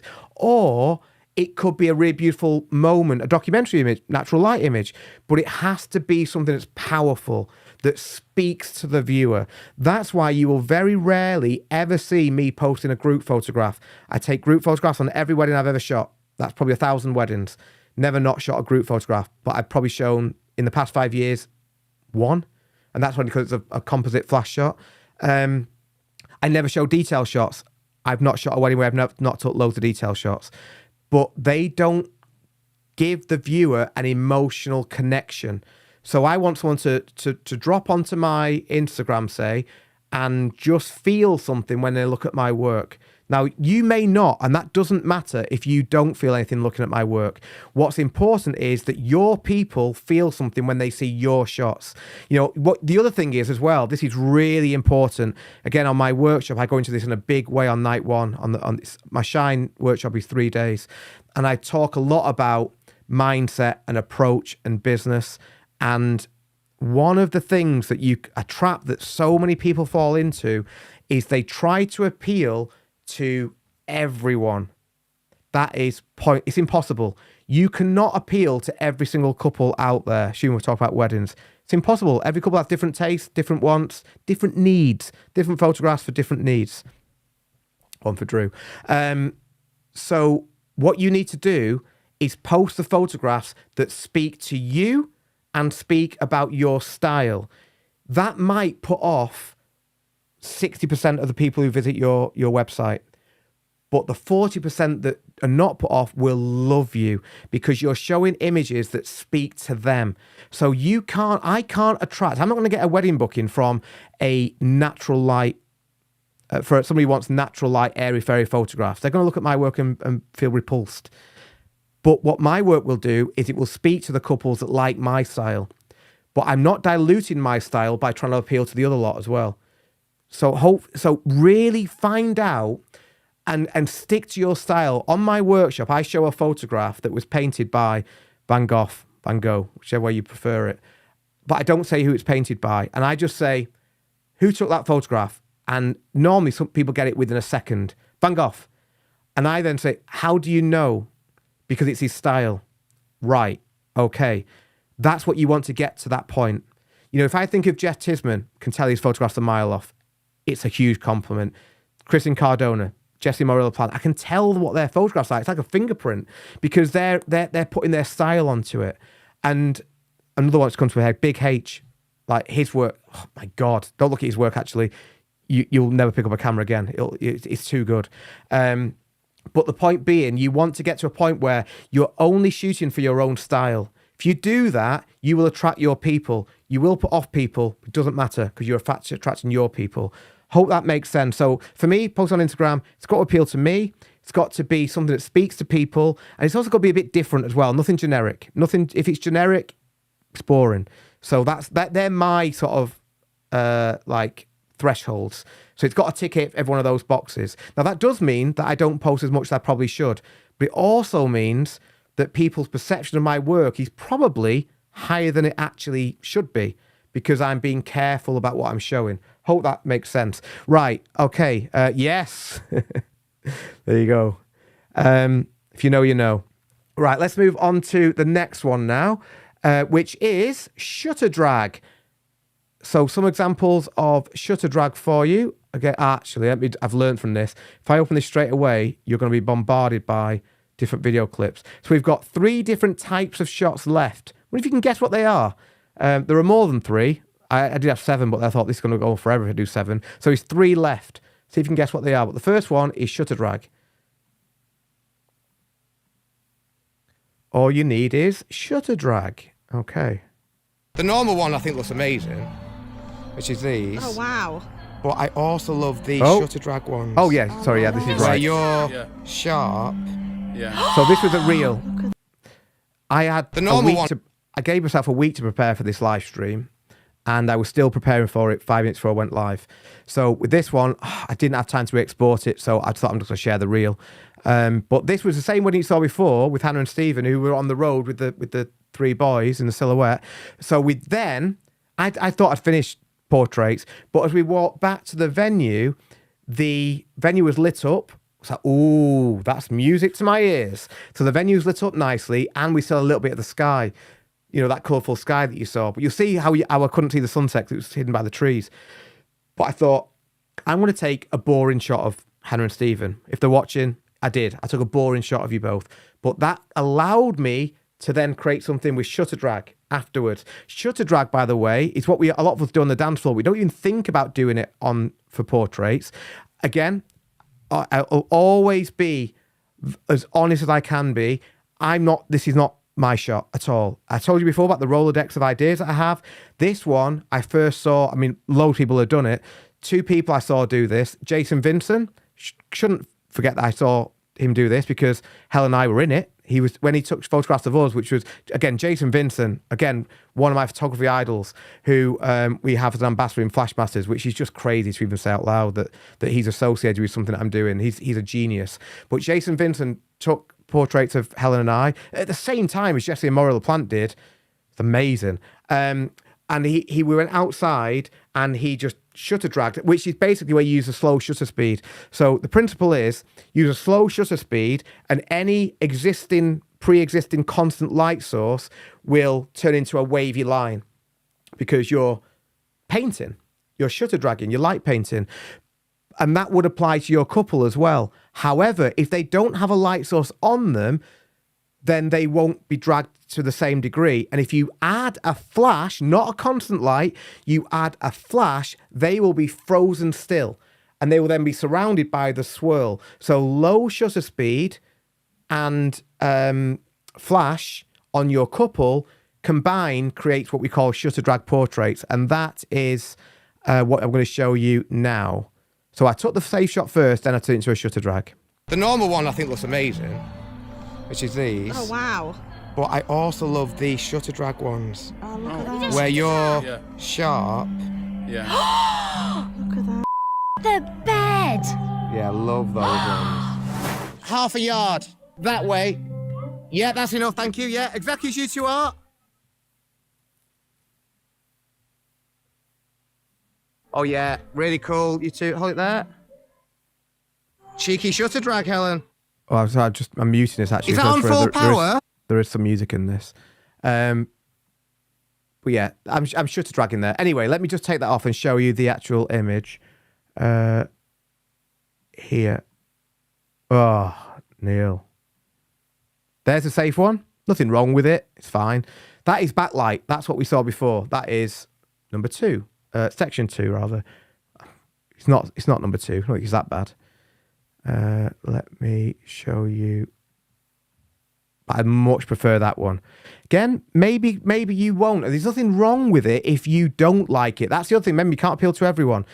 On my workshops, there is a really nice sort of 2-3 minute dialogue that I share from Ricky Gervais on a podcast that he did, where he was talking about how you should not even try to appeal to everyone, because if you do, you suddenly become vanilla and you appeal to no one. So he will actively want to make stuff that people won't like.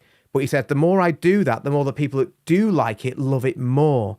And that's how you create your style, and you'll get like people wanting to. And if that means that people want to book your style, they can only book you. There's only you left, because it's only you that's doing, only you that can do you. So I personally would, and have shown that on Instagram, I wouldn't show the safe one, because the safe one is fine, but most people are taking the safe one. Most people are not taking that. So I prefer that one. Again, I know that it's divisive, and it doesn't matter. If you like it, you like it. If you don't, you don't. It doesn't matter. As long as you like it as the author. And that's another one. That is where I spun the camera like that. But again, the point of all this being, this is still one light, and it's still the same principle we spoke about all along. Layer 1 is the ambient light. Layer 2 is the flash. Okay, let's have another look. Oh, this is Richard again. We're going back to Ireland, and we're going to see Richard's smiling face, I believe. Let's see. So Richard is holding the light for me here. Ooh. That's a good one. So what attracted me to this scene, it was those fairy lights on the wall, on the ceiling. The fairy lights on the ceiling are giving me something to drag, because you can only really do shutter drag if you've got ambient light. If you've no ambient light, you've got nothing to play with. So the bright lights of the ceiling, that's going to create nice swirls, but also you can tell in the video there are 4 downlighters on the wall behind, which again, if you were there in that space, are much more, the contrast is much more obvious than it is on this video. So I'm going to go to a slow shutter speed of maybe around 1/10 of a second, and just spin the camera like that, and different, sometimes up and down, sometimes spinning it. But remember, the couple will be tack sharp, because the ambient light is not affecting them, and the flash that is affecting them is going to freeze them. Again, it's a lot to take in, especially on a live stream where I can't demonstrate it in person, but that is the principle. And if you can understand the principle, a whole world opens up to you. Exactly as you're doing, you two. Again, the attendees here are not being rude. They've not just got their back to me because they can't stand the sight of me or that possibility. They're watching my laptop because I'm live tethering. We'll do a little side-to-side jiggy. Let's do a little rotation, like I'm driving a car.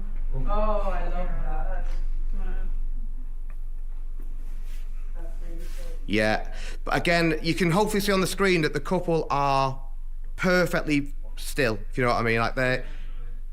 So I've already got one in the fact, bank at this point. Last time, all I'm just going to do now is go to half a second. I've never gone this slow. Much to Helen's disappointment. Oh, sorry if Mum and Dad were watching. Are we, oh no, it's not gone over Sergei's head. That's a nice one. I'm going to quit while I'm ahead. Right, okay, so that one was there. So the couple are tack sharp.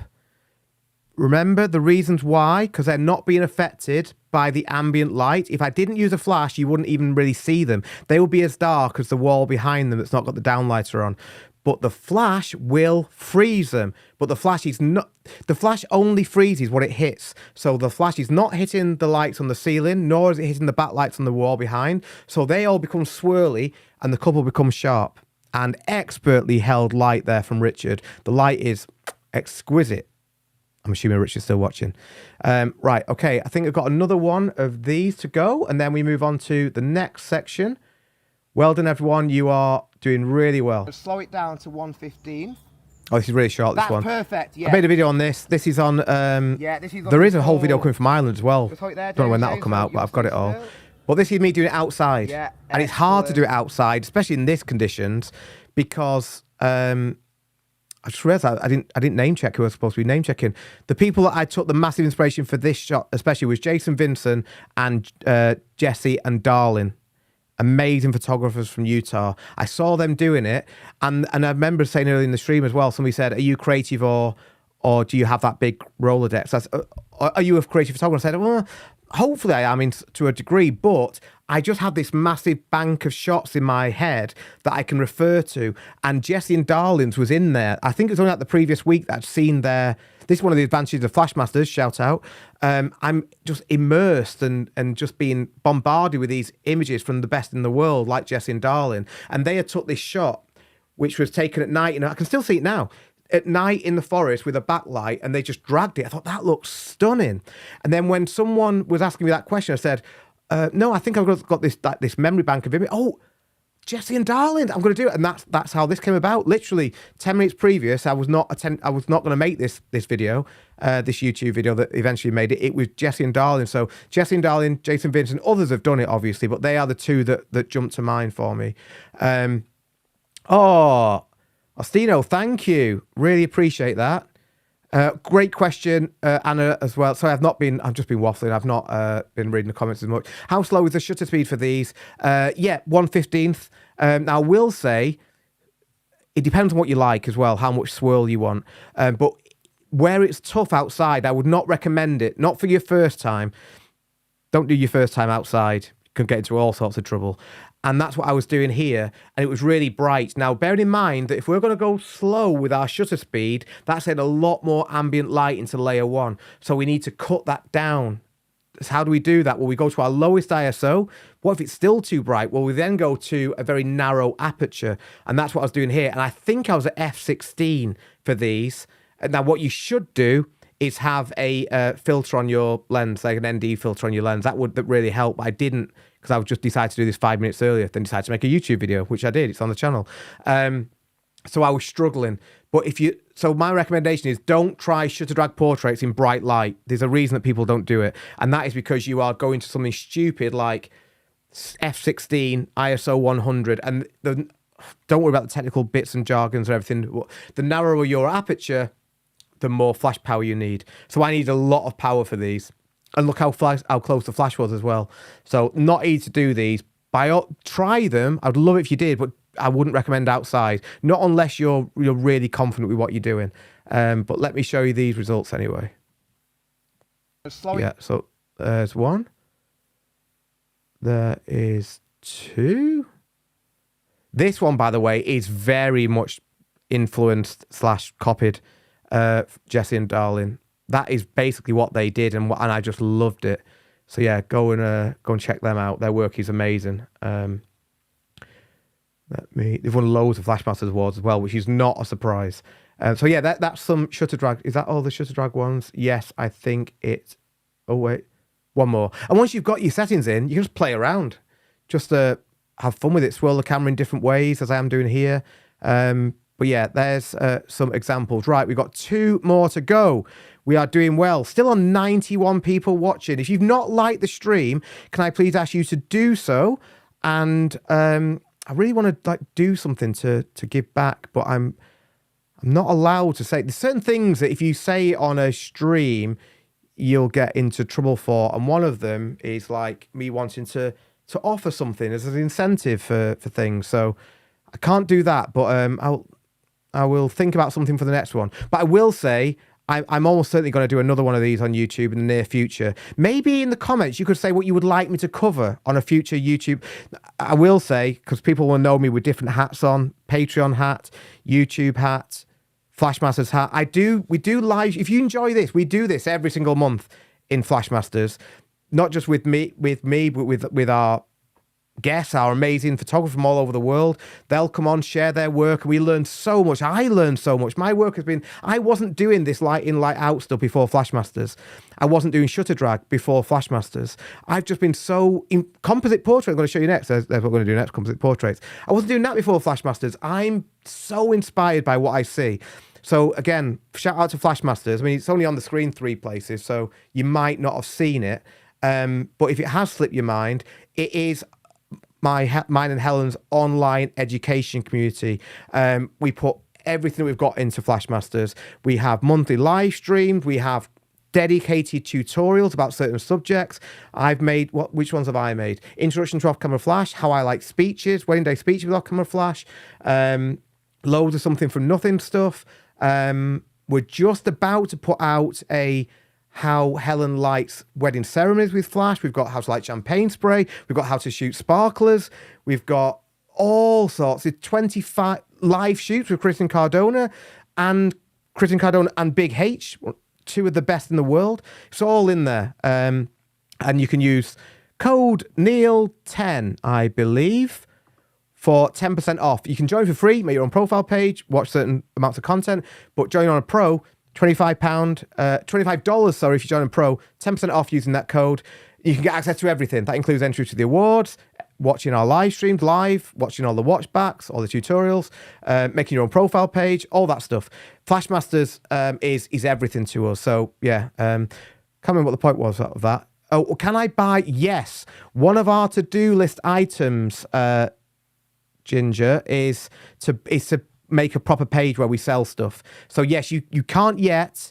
You can if you DM us, but it's a bit messy. So if you want to, then you can DM us, but we do need to put something better in place. And that's what we're doing. Yeah, again, cool. So Magmod might be a good second stream for this. So I was going to say, like, I've got stuff on everything that I'm covering is already exists in Flashmasters and elsewhere as well. But I want to make dedicated stuff for YouTube because I'll be honest, we don't get this many viewers on Flashmasters yet. So this is like the best. This is the biggest audience I can speak to. So if you want me to make champagne shots, we've already got that in Flashmasters, and I wouldn't do that one, Ginger, to be honest. The reason being, the GOAT at champagne shots is Jeff Tisman. Within Flashmasters, we have a full tutorial and live shoot from Jeff where he talks through his entire setup, the equipment he uses, the settings he uses. You see him on a live shoot using those settings and all that stuff to show how he creates his champagne shots. And he's the best in the world at it. Now, when I take champagne shots, I'm going to take one in 2 days at my next wedding. I basically verbatim copy and paste Jeff's settings, exactly the same settings as Jeff. So I wouldn't make a video on that because I would just be copying what Jeff has taught me. It doesn't feel right. So yeah, I won't make a YouTube video on champagne shots, but it's all there in Flashmasters from the main man himself, the Wolfman. Oh, so already got it. We have a light painting video on YouTube. Banana, you will probably win the prize as well. Banana Boogie. That's one of the words I'm not supposed to say. Banana Boogie Bone for the best username. But yeah, there is a light painting video on there about 5-10 videos back where I use equipment from Ants on a Melon. Love that. Really fun to do light painting. So yeah, already there. And it's also wanted to do is to make a full. So basically, the YouTube videos, by the way, if you're wondering what the differentiator is, YouTube videos are made with a bit more, I don't know, how would you describe it? They're a bit more thrown together. Those that are in Flashmasters will know that the tutorials are split into chapters, they're scripted, they are to the point, we get to the good stuff, and they're just well crafted, well edited, well crafted, all that jazz, whereas the other stuff that I do is a bit more haphazard. So there is a light painting video on YouTube, but I will be making a full tutorial on light painting for Flashmasters as well. Oh, sorry, Ginger, sorry. Ginger was referring to the champagne shot tutorial. Sorry, yeah, that makes much more sense. Right, yeah, and as you will hopefully know, well, you will know, that is one of our, that, I think, look at the stats. We don't really share the stats. Certainly it's in our top 3. Sorry, no, it's my bad, Ginger. Yeah, that's in our top 3 most watched tutorials, the champagne spray shot. We don't ever disclose what the numbers are in terms of like which is most popular. But yeah, that's always up there. Right, okay, on to, we've done shutter drag. Composite portraits if I now. Can bring you in, please. When obviously on this stream, I've been showing you a lot of composite portraits. Trigger, by the way. However, so what again, I'm talking about more here, settings. I'm going to just pause this, is portraits that are using a flash more than once. So although this is a portrait of a bride and groom, Rose and Eric, they are separated in this photograph. So I've lit them twice. The flash has gone off twice. Once on Rose, once on Eric, and then combine them together. I've only got one example of this because technically, is this one light or is it 2? I don't know if there's a little bit of a grey area, but it is something you can do with one light. If you've only got one light, you can do these. So I thought I'll just show you this one as well if you've not seen it before. Now I did make this video for a video on Magmod's channel. I'm very pleased to see actually the other day it's nearly hit 100,000 views as well, that video on Magmod's channel, which is amazing. So yeah, very pleased about that. But this is basically a section of that video. So you can see here, again, layer 1 is always the same. Layer 1 is exposing for the brightest part of this photograph, which is I'm just reading one of Andy's questions, and yes, there is from Chris and Cardona, but I'll talk about that in a second. But I'm exposing for the lamp. That's the brightest part. Rose and Eric will be virtually completely in darkness. So then Helen lights them both separately. Throughout all this process, what I've not said, and I really should have done, very bad of me, you keep your camera still. It's very important to keep your camera still, because when you blend them together, as you see me doing my last YouTube video, so just go back literally to the latest one, there's a full editing tutorial of me doing this, but it's easy to composite them out. You don't need to be exactly, you don't need to use a tripod, because Photoshop is very clever. As long as you're within the ballpark, Photoshop will be able to merge them and blend them, but you can't be completely off. Have I got anything to hand? Should have prepared this. Yeah, if these hands like that would blend really well, that might struggle to blend. It would. So you can do that. You can also get away with that. You can move the camera a little bit and it will still be able to blend them perfectly, but not much. But that not much is enough to give you the ability to shoot handheld. So you don't need a tripod, but you do need to keep the camera still. That's what I'm doing here. So I'm going to take a shot of Rose with the flash, then Eric with the flash. Helen will then leave. I'll take another clean shot, and then I will merge them all afterwards. And you'll see each of those shots. Trigger, by the way. So again, if I can bring you in, please. Let's turn on my trigger. I am using my Godox X3 trigger, by the way. So again, I don't change any other settings. I'm going to get down close, focus on Rose. Perfect. That looks gorgeous. I'm going to take a couple. Okay, thank you, Helen. I'm not going to move. I'm staying perfectly still. Eric and Rose will stay still too. And then when Helen is in position, it doesn't, that's interesting actually. It doesn't matter. 199 cool. likes. 199. Eric, you just look towards One me to go. this time, if that's all right. Really cool. Perfect. And then Helen out. Perfect. That's it. Again. Right. Okay. Let me just share those images then. Oh, Neil. If I can bring you in, please. Okay. There is the first shot. Obviously, Rose on her own. So we then do the same with... These, by the way, are not edited. This is straight out of camera, what you're seeing here. There's Eric. Then we want a shot of a clean shot. Then we'll use all these elements to make the... And again, the MagMod video has a full editing tutorial. I think it's of this image as well, if I remember right. So don't worry. If you don't understand how you edit them, I go through it all on that MagMod video on their YouTube channel. There it is. Again, in natural light, what do you do there? I don't know. I don't know. Right, we've got one more section to go. Any guesses as to what this can be? What else can you do with one single off-camera flash that I've not showed you yet on this stream? Also, if you've not liked the stream, please do. Oh, we've hit 200.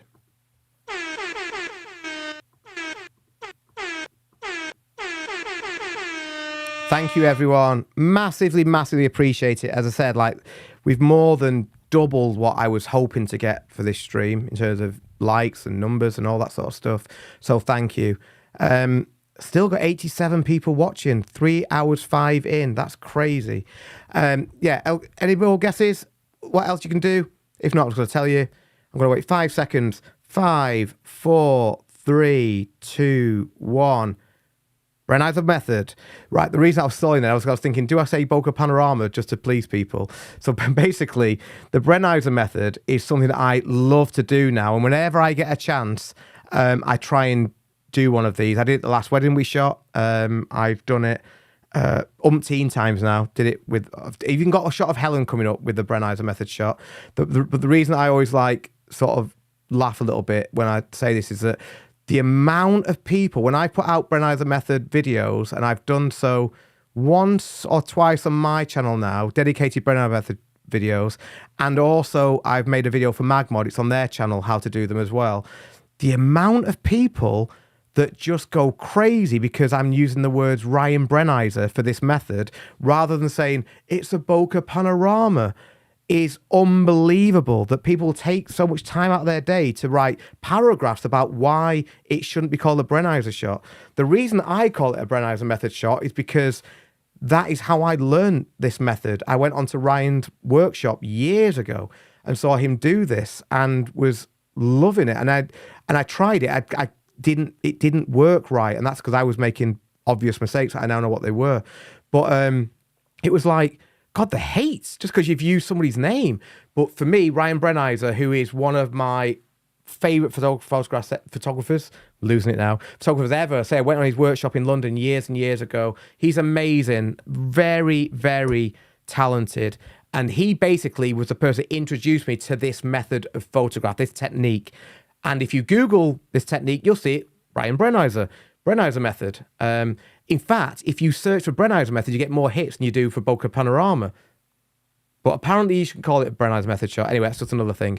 Anyway, so Brenizer method shots are when you take a photograph as you would do any other time of your subject, but then you don't change your camera settings, you don't refocus either, and you take more photographs around that first photograph that you've taken. So you'll take this one, that's got our model in it, or our couple, then you'll take this one, then this one, this one, this one, this one, and you're making jigsaw pieces that are all in the middle of the jigsaw.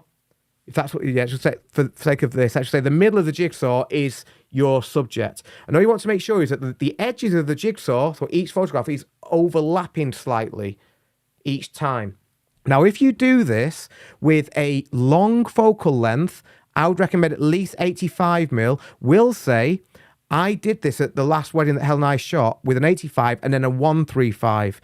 The 135 didn't work because we were in a field with yellow flowers moving around like this.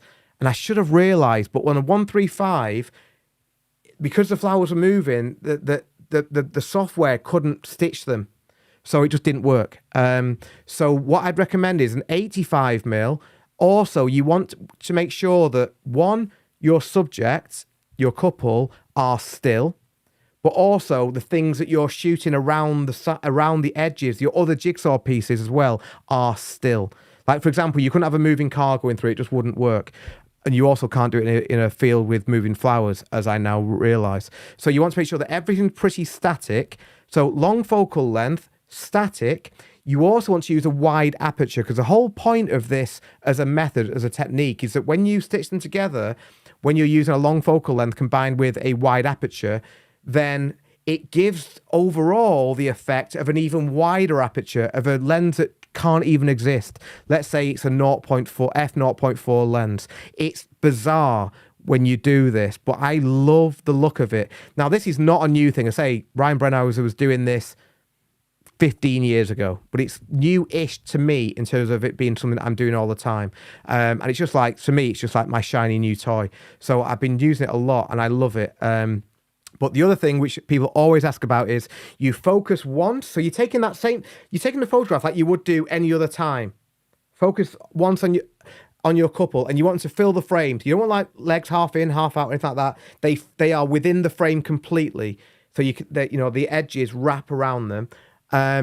Once you've focused on them and you've got your settings in, you do not change your camera settings or refocus at any other point.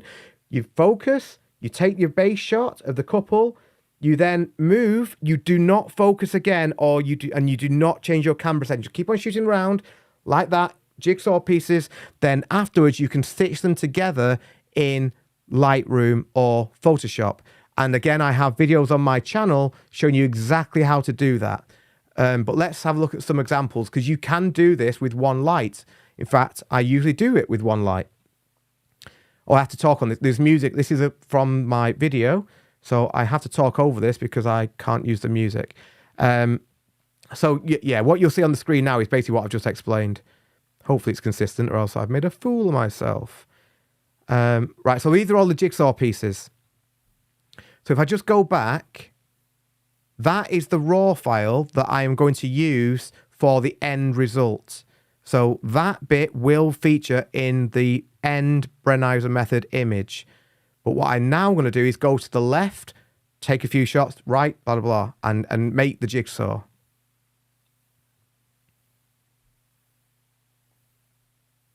Again, do not change your camera settings. Do not refocus. I use back button focus. Sorry, Drew. I use back button focus because I'm a cool kid. And that makes it very easy. It just means that every time I'm pressing the shutter, it's just taking a photograph. It's not refocusing each time. If you're half pressing full press, half press full press, I would say put your lens into manual so that it's not refocusing, because it'll be too difficult to do it otherwise. And then the stitching part is easy. You just literally put them all into Lightroom. There's videos on it on my channel, and it does it for you basically. Interestingly, sometimes you get lucky, and sometimes Lightroom itself will take away the light stand. Other times you have to do it yourself using generative fill. But I have had it a number of times now where, because of the way that I've overlapped the layers, because Lightroom's got a decision to make, do I include the one with the light stand in or this overlap version where it's not in, then it chooses that one, which is handy. So that is one of Helen. I love that one. Let's move on to the next one. This was the very first time since the first time. So I first started tried Brenizer method shots. I'm going to say after the workshop 10 years ago, and I just didn't get it. It's my fault. And it was terrible. Whereas I tried it again when I was coming up with a YouTube video idea. It's so weird. I come up with this idea virtually on the day to make a video all about how to do the Brenizer method shot. And that is my best performing YouTube video ever. It had zero planning, just decided virtually on the way there. And it's got nearly 300,000 views. Who knows? And then things that you plan and plan and plan, put all the effort into, get 10,000. It's bizarre. We live in a crazy world. But this was the first shot I'd taken. And the funny thing about Brenizer method shots is you don't even know if they're going to work. You just got to hope. And that causes you sometimes to overshoot, get more and more jigsaw pieces to make sure you've not missed out any of the sections. So what you'll see if you watch my video on this, when I actually put this into Lightroom, it was massive. I'm talking like double the width of this easy, because I got so many jigsaw pieces. I was basically going around to the side. You only really need 2 shots to the left, 2 shots to the right for a nice effect. So that's one of Darcy. Say that was the first one. That was my favourite from that same shoot. That was the last one that we did. One from my latest video of Olga. These, by the way, are massive. I've cut this down for, otherwise Ecamm, the software that I use right now, would probably just like faint. But these can be, I've used a 24 megapixel Sony A9. These can be, if you go across 4, 5 to the left and to the right, these can be like 40,000 pixels across. They are humongous. And in fact, the next picture that I show you, point of all this being still one light, that's just showing you a little bit of how, that's as zoomed in you can be, but you don't get a sense of it on a screen like this. Good question here from Ostino. Yes, it can. It can. The effect won't be quite as exaggerated, but yeah, it'll still work well. The main thing is to use that wide aperture. Rather than so I would say that wide aperture is more important than long focal length. I think I don't actually know, but yeah, you still get a nice result from it. Yeah, that's another one of my friend Atalia. That is also the model that you saw in Bermuda. Very funny story. Eric is friends with who invited us to Bermuda, and we were sort of shooting like a 1-to-1 time with, and he knew Atalia, it was a friend of his, and on the shoot, just got chatting. Turned out Atalia studies in England. So I thought, that's amazing. Next time you're in England, if you want to do a shoot, like I'd love to meet up again and shoot you. And she did, and we did this one. So yeah, same bride as you saw on the beach in Bermuda, here in the coals of the Peak District. Yeah, she's brilliant. And last one is this shot of Rebecca. That's probably my favourite one, actually. I just love that foreground. And again, you don't get a sense of this on the screen, but I promise you, if you look at these big, if you look at it on a large monitor, you do get like the effect of it really jumps out. It's a bit tilt shifty even, but I really love it. And it's just one of those things that once I've like got the safe shots, I'll just think Brenizer, and just very quickly get one, because it just gives you something different without much extra effort. So yeah, there we go. That is all the examples that I was going to show you on tonight's stream. Thank you for sticking with this. You are amazing. To still have 85 people watching is honestly, it's incredible. It's overwhelming. And 201 likes. Thank you again. I'm just, blown away. So If you would like me to do more YouTube lives, please let me know. They will not all be 3 hours, 17 minutes long, because I don't think I've got it in me to do many of these. My Coke's run out. But what I would like, because virtually everything already exists in Flashmasters, Patreon, if there is something that, you know, isn't on YouTube that you think you'd be interested in me doing, chances are it's already in Flashmasters, but please let me know, because I can then look to do another YouTube stream about that. So yeah, please let me know. I will just finish as well. Get your questions in now. If you want a last minute question, put them in now, because I'm just going to finish on talk about Flashmasters again, like a broken record. Here he is.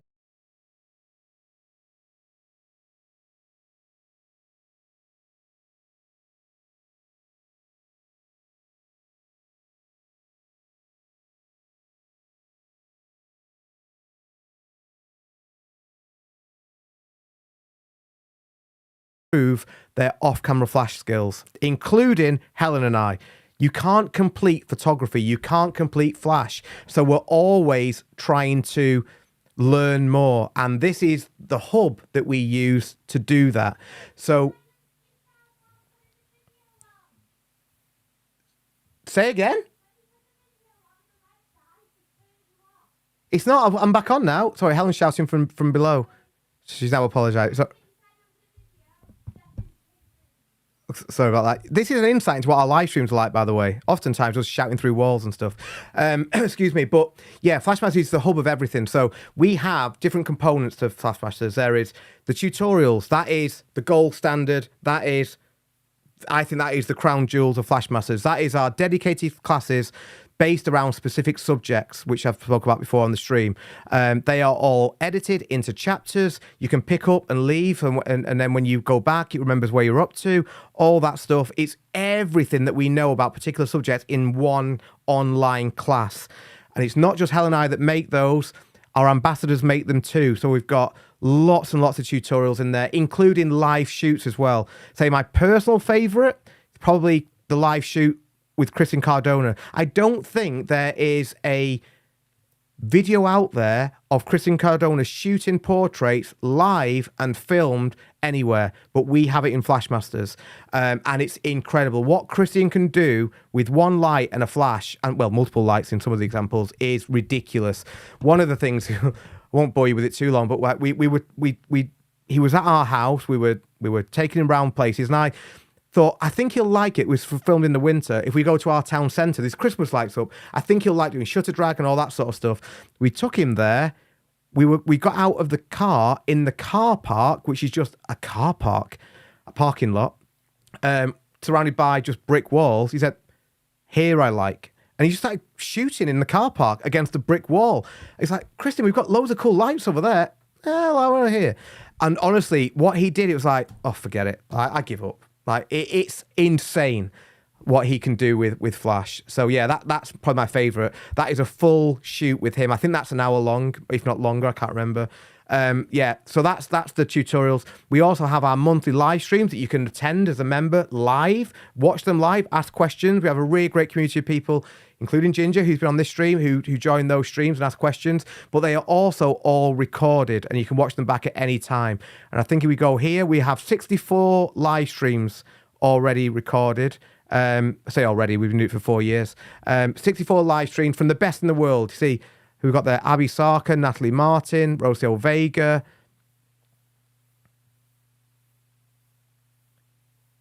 Yeah, Martin Hobby. So I was reading the comments. Martin Hobby, Sean Laura, who was our photographer of the year. Dave Skull, by the way, is a documentary wedding photographer. He basically wins every award that TW This Is Reportage ever put out there. He is Mr. This Is Reportage award winner. We've got him talking about his approach to photography and documentary photography in Flashmasters. We've got the Fab Four there, loads and loads and loads of streams. In fact, 64 streams. They're all at least 2 hours long. They're all fun as well. We do have a bit of a laugh on the live streams. So the tutorials are the dedicated. That's where you really go. But the tutorials are the live streams are brilliant, and say they're all recorded and available for you to watch back. There is also the awards, which is great, but I would like people to join for the education. The awards are great, and people love entering the awards. And the standard of winners is insane. The awards are all very transparent. They are judged by our ambassadors. So Helen and I don't get involved at all. I've got to hold my hands up. Helen does the running of the awards from the admin point of view. But the actual judging, we don't get involved in, never ever will get involved in. It's just the ambassadors who judge. We have 2 judges for each round who are made up of our ambassadors. So we're always transparent. We tell you who they are. There's never just, I'm not going to, talk about other awards, but some awards out there, not naming any names, you don't have a clue who's judging them, how they're being judged. Is it AI? Who knows? But it's just, and you're also very likely to win if you just join. Just saying. With ours, it's not that. Ours are transparent. You know who's judged. We also have judges' feedback sessions as well, where Helen will sit down with the judge over Zoom afterwards, all recorded, all available for members to watch back, and the judges will explain why they've chosen certain images to win and why they've not chosen certain images to win in a very constructive, supportive way. So those sessions are invaluable if you want to understand what makes that an award-winning image and that maybe not quite an award-winning images. They are all there on the website for you to watch. I think that is the main... profile pages. Also, if you join, whether you're free, whether you're pro, you can make your own profile page completely for free, and that gives you a bit of SEO juice, and you can be found in our directory. So that is Flash Messages. So there are basically 3 tiers. There's free, join free, makes self-explanatory. You can join on a monthly pro membership where you pay per month, shock, or you can join on a... annual basis. If you join on a monthly, you can cancel at any time. There's no contracts, anything. You can join for 1 month if you want. We hope you don't want to. We want you to stay. But if you do want to join for 1 month, you can watch everything and leave. Again, just saying it how it is. We hope you don't do that, but you have got the option to do that. But where you'll get the best value is by joining on an annual membership using the code NEIL10, which will get you 10% off. And I think to give you an idea of the price, excuse me, my voice is going. It's $25. Say most of our members are based in the US, so everything's in dollars. $25 for a monthly membership, but using the code NEIL10, take that down to $22.50, which is about £18. But if you join on an annual, then it's $249 minus 10%, which is 222, I think. In pounds, that's 180 something. I don't know, but that's the price anyway. But you get access to everything if you join on a pro membership. Right? Okay. I think that is. We've got a couple of questions. Then I will finish. Thank you so much. Sorry, I need to take that off for a second. Let me just move the comments a bit higher up. Very kind. I appreciate that. Still 77 people watching, and we have been going for 3.5 hours. You people are animals. Thank you very much. Okay, let's just very quickly do this. It's all about how much to charge or start charging for new starters who don't know the business aspect of flash photography marketing. That's a tricky one. It's very, very tricky. If it helps, there are 2 schools of thought, I think. One is you go in high and you just basically think that's what I'm worth and you just go for it. Or you start off at the bottom and you charge next to nothing or nothing. I started that way. I charged 0 for my first few weddings. I mean, I am going back 20 years, but I charged literally nothing. Just saying, you kept saying code NEIL10. Oh, just Neil. Sorry, the code is Neil. The code is Neil. Sorry. Thank you, Helen. Sorry about that, everyone. Yeah, I should really be better at knowing my own codes. Code Neil to save 10% off annual pro membership. I need some water as well. Yeah, I started off charging nothing and then just built up very, very slowly because I felt I felt more comfortable doing it that way. Otherwise, I think I'd be sort of being a bit disingenuous by charging a large amount. So I would say, I mean, every market's different, but I would say just do a little bit of market research. What are photographers in your area charging? Charge a little bit below that. But then my tip would be, as you start getting weddings in, increase your price with, say, every 3 or 4 weddings that you book in, because that way you won't get sort of like fixed at a price point you can't get out of it. So what I know a lot of photographers do is they will say, on a wide, looking longer term, they'll say get half booked for the following year, then put the price up by a significant amount, a decent chunk. Then they've got the rest of the year to get that in and do it that way. But yeah, price is so individual. There is no rule as to what you charge. Okay. Neil, with advancing of AI, should emerging photography scare? No, the opposite. The absolute opposite to me. No, to me, AI... I think the biggest danger, really, of AI is it's people... Thank you. People... I'd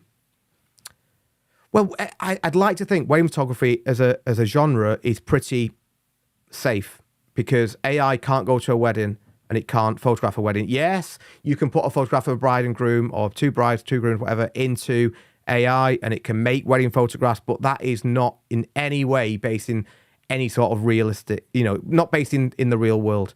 So no, who's going to want that? Do you want a photograph of you, your face on a big print on the wall, and the rest of that photograph is AI? Bit weird. So I think weddings are pretty safe. Where AI is maybe, it's not. It is a huge issue if you're commercial. If you're trying to take a photograph of, there was a Coke can here. If I'm going to take a photograph of this, then commercial photographers are going to struggle now because AI can do that really, really well. And there's no emotional attachment to that, whereas with a wedding photograph. But AI is going to be able to, do a lot with natural light. The bigger thing as well is like everyone's a photographer these days. Everyone's got a camera, everyone's got a phone, and phones are really good. Like I've got an iPhone 17. It's crazy good what you can do with that, especially when you do like the portrait mode and blur the background. Can't use flash with it. Or there are ways, but it's a mess. So flash is still helping you produce work that is different to what 99% of people, not just photographer people, are taking. So I think there's never been a better time personally to start with flash. It separates you even more. The more people get access to cameras, and everyone's got a camera, the more people start shooting weddings, relatively speaking, the fewer people are using off-camera flash. So we're standing out even more. Exactly what Andy's just said. And I think that is probably a good way to finish the stream. AI can't capture moments. So thank you, Andy. I totally appreciate that and agree with you. Right. I think you all deserve to have a big drink now and have enough of listening to me waffle.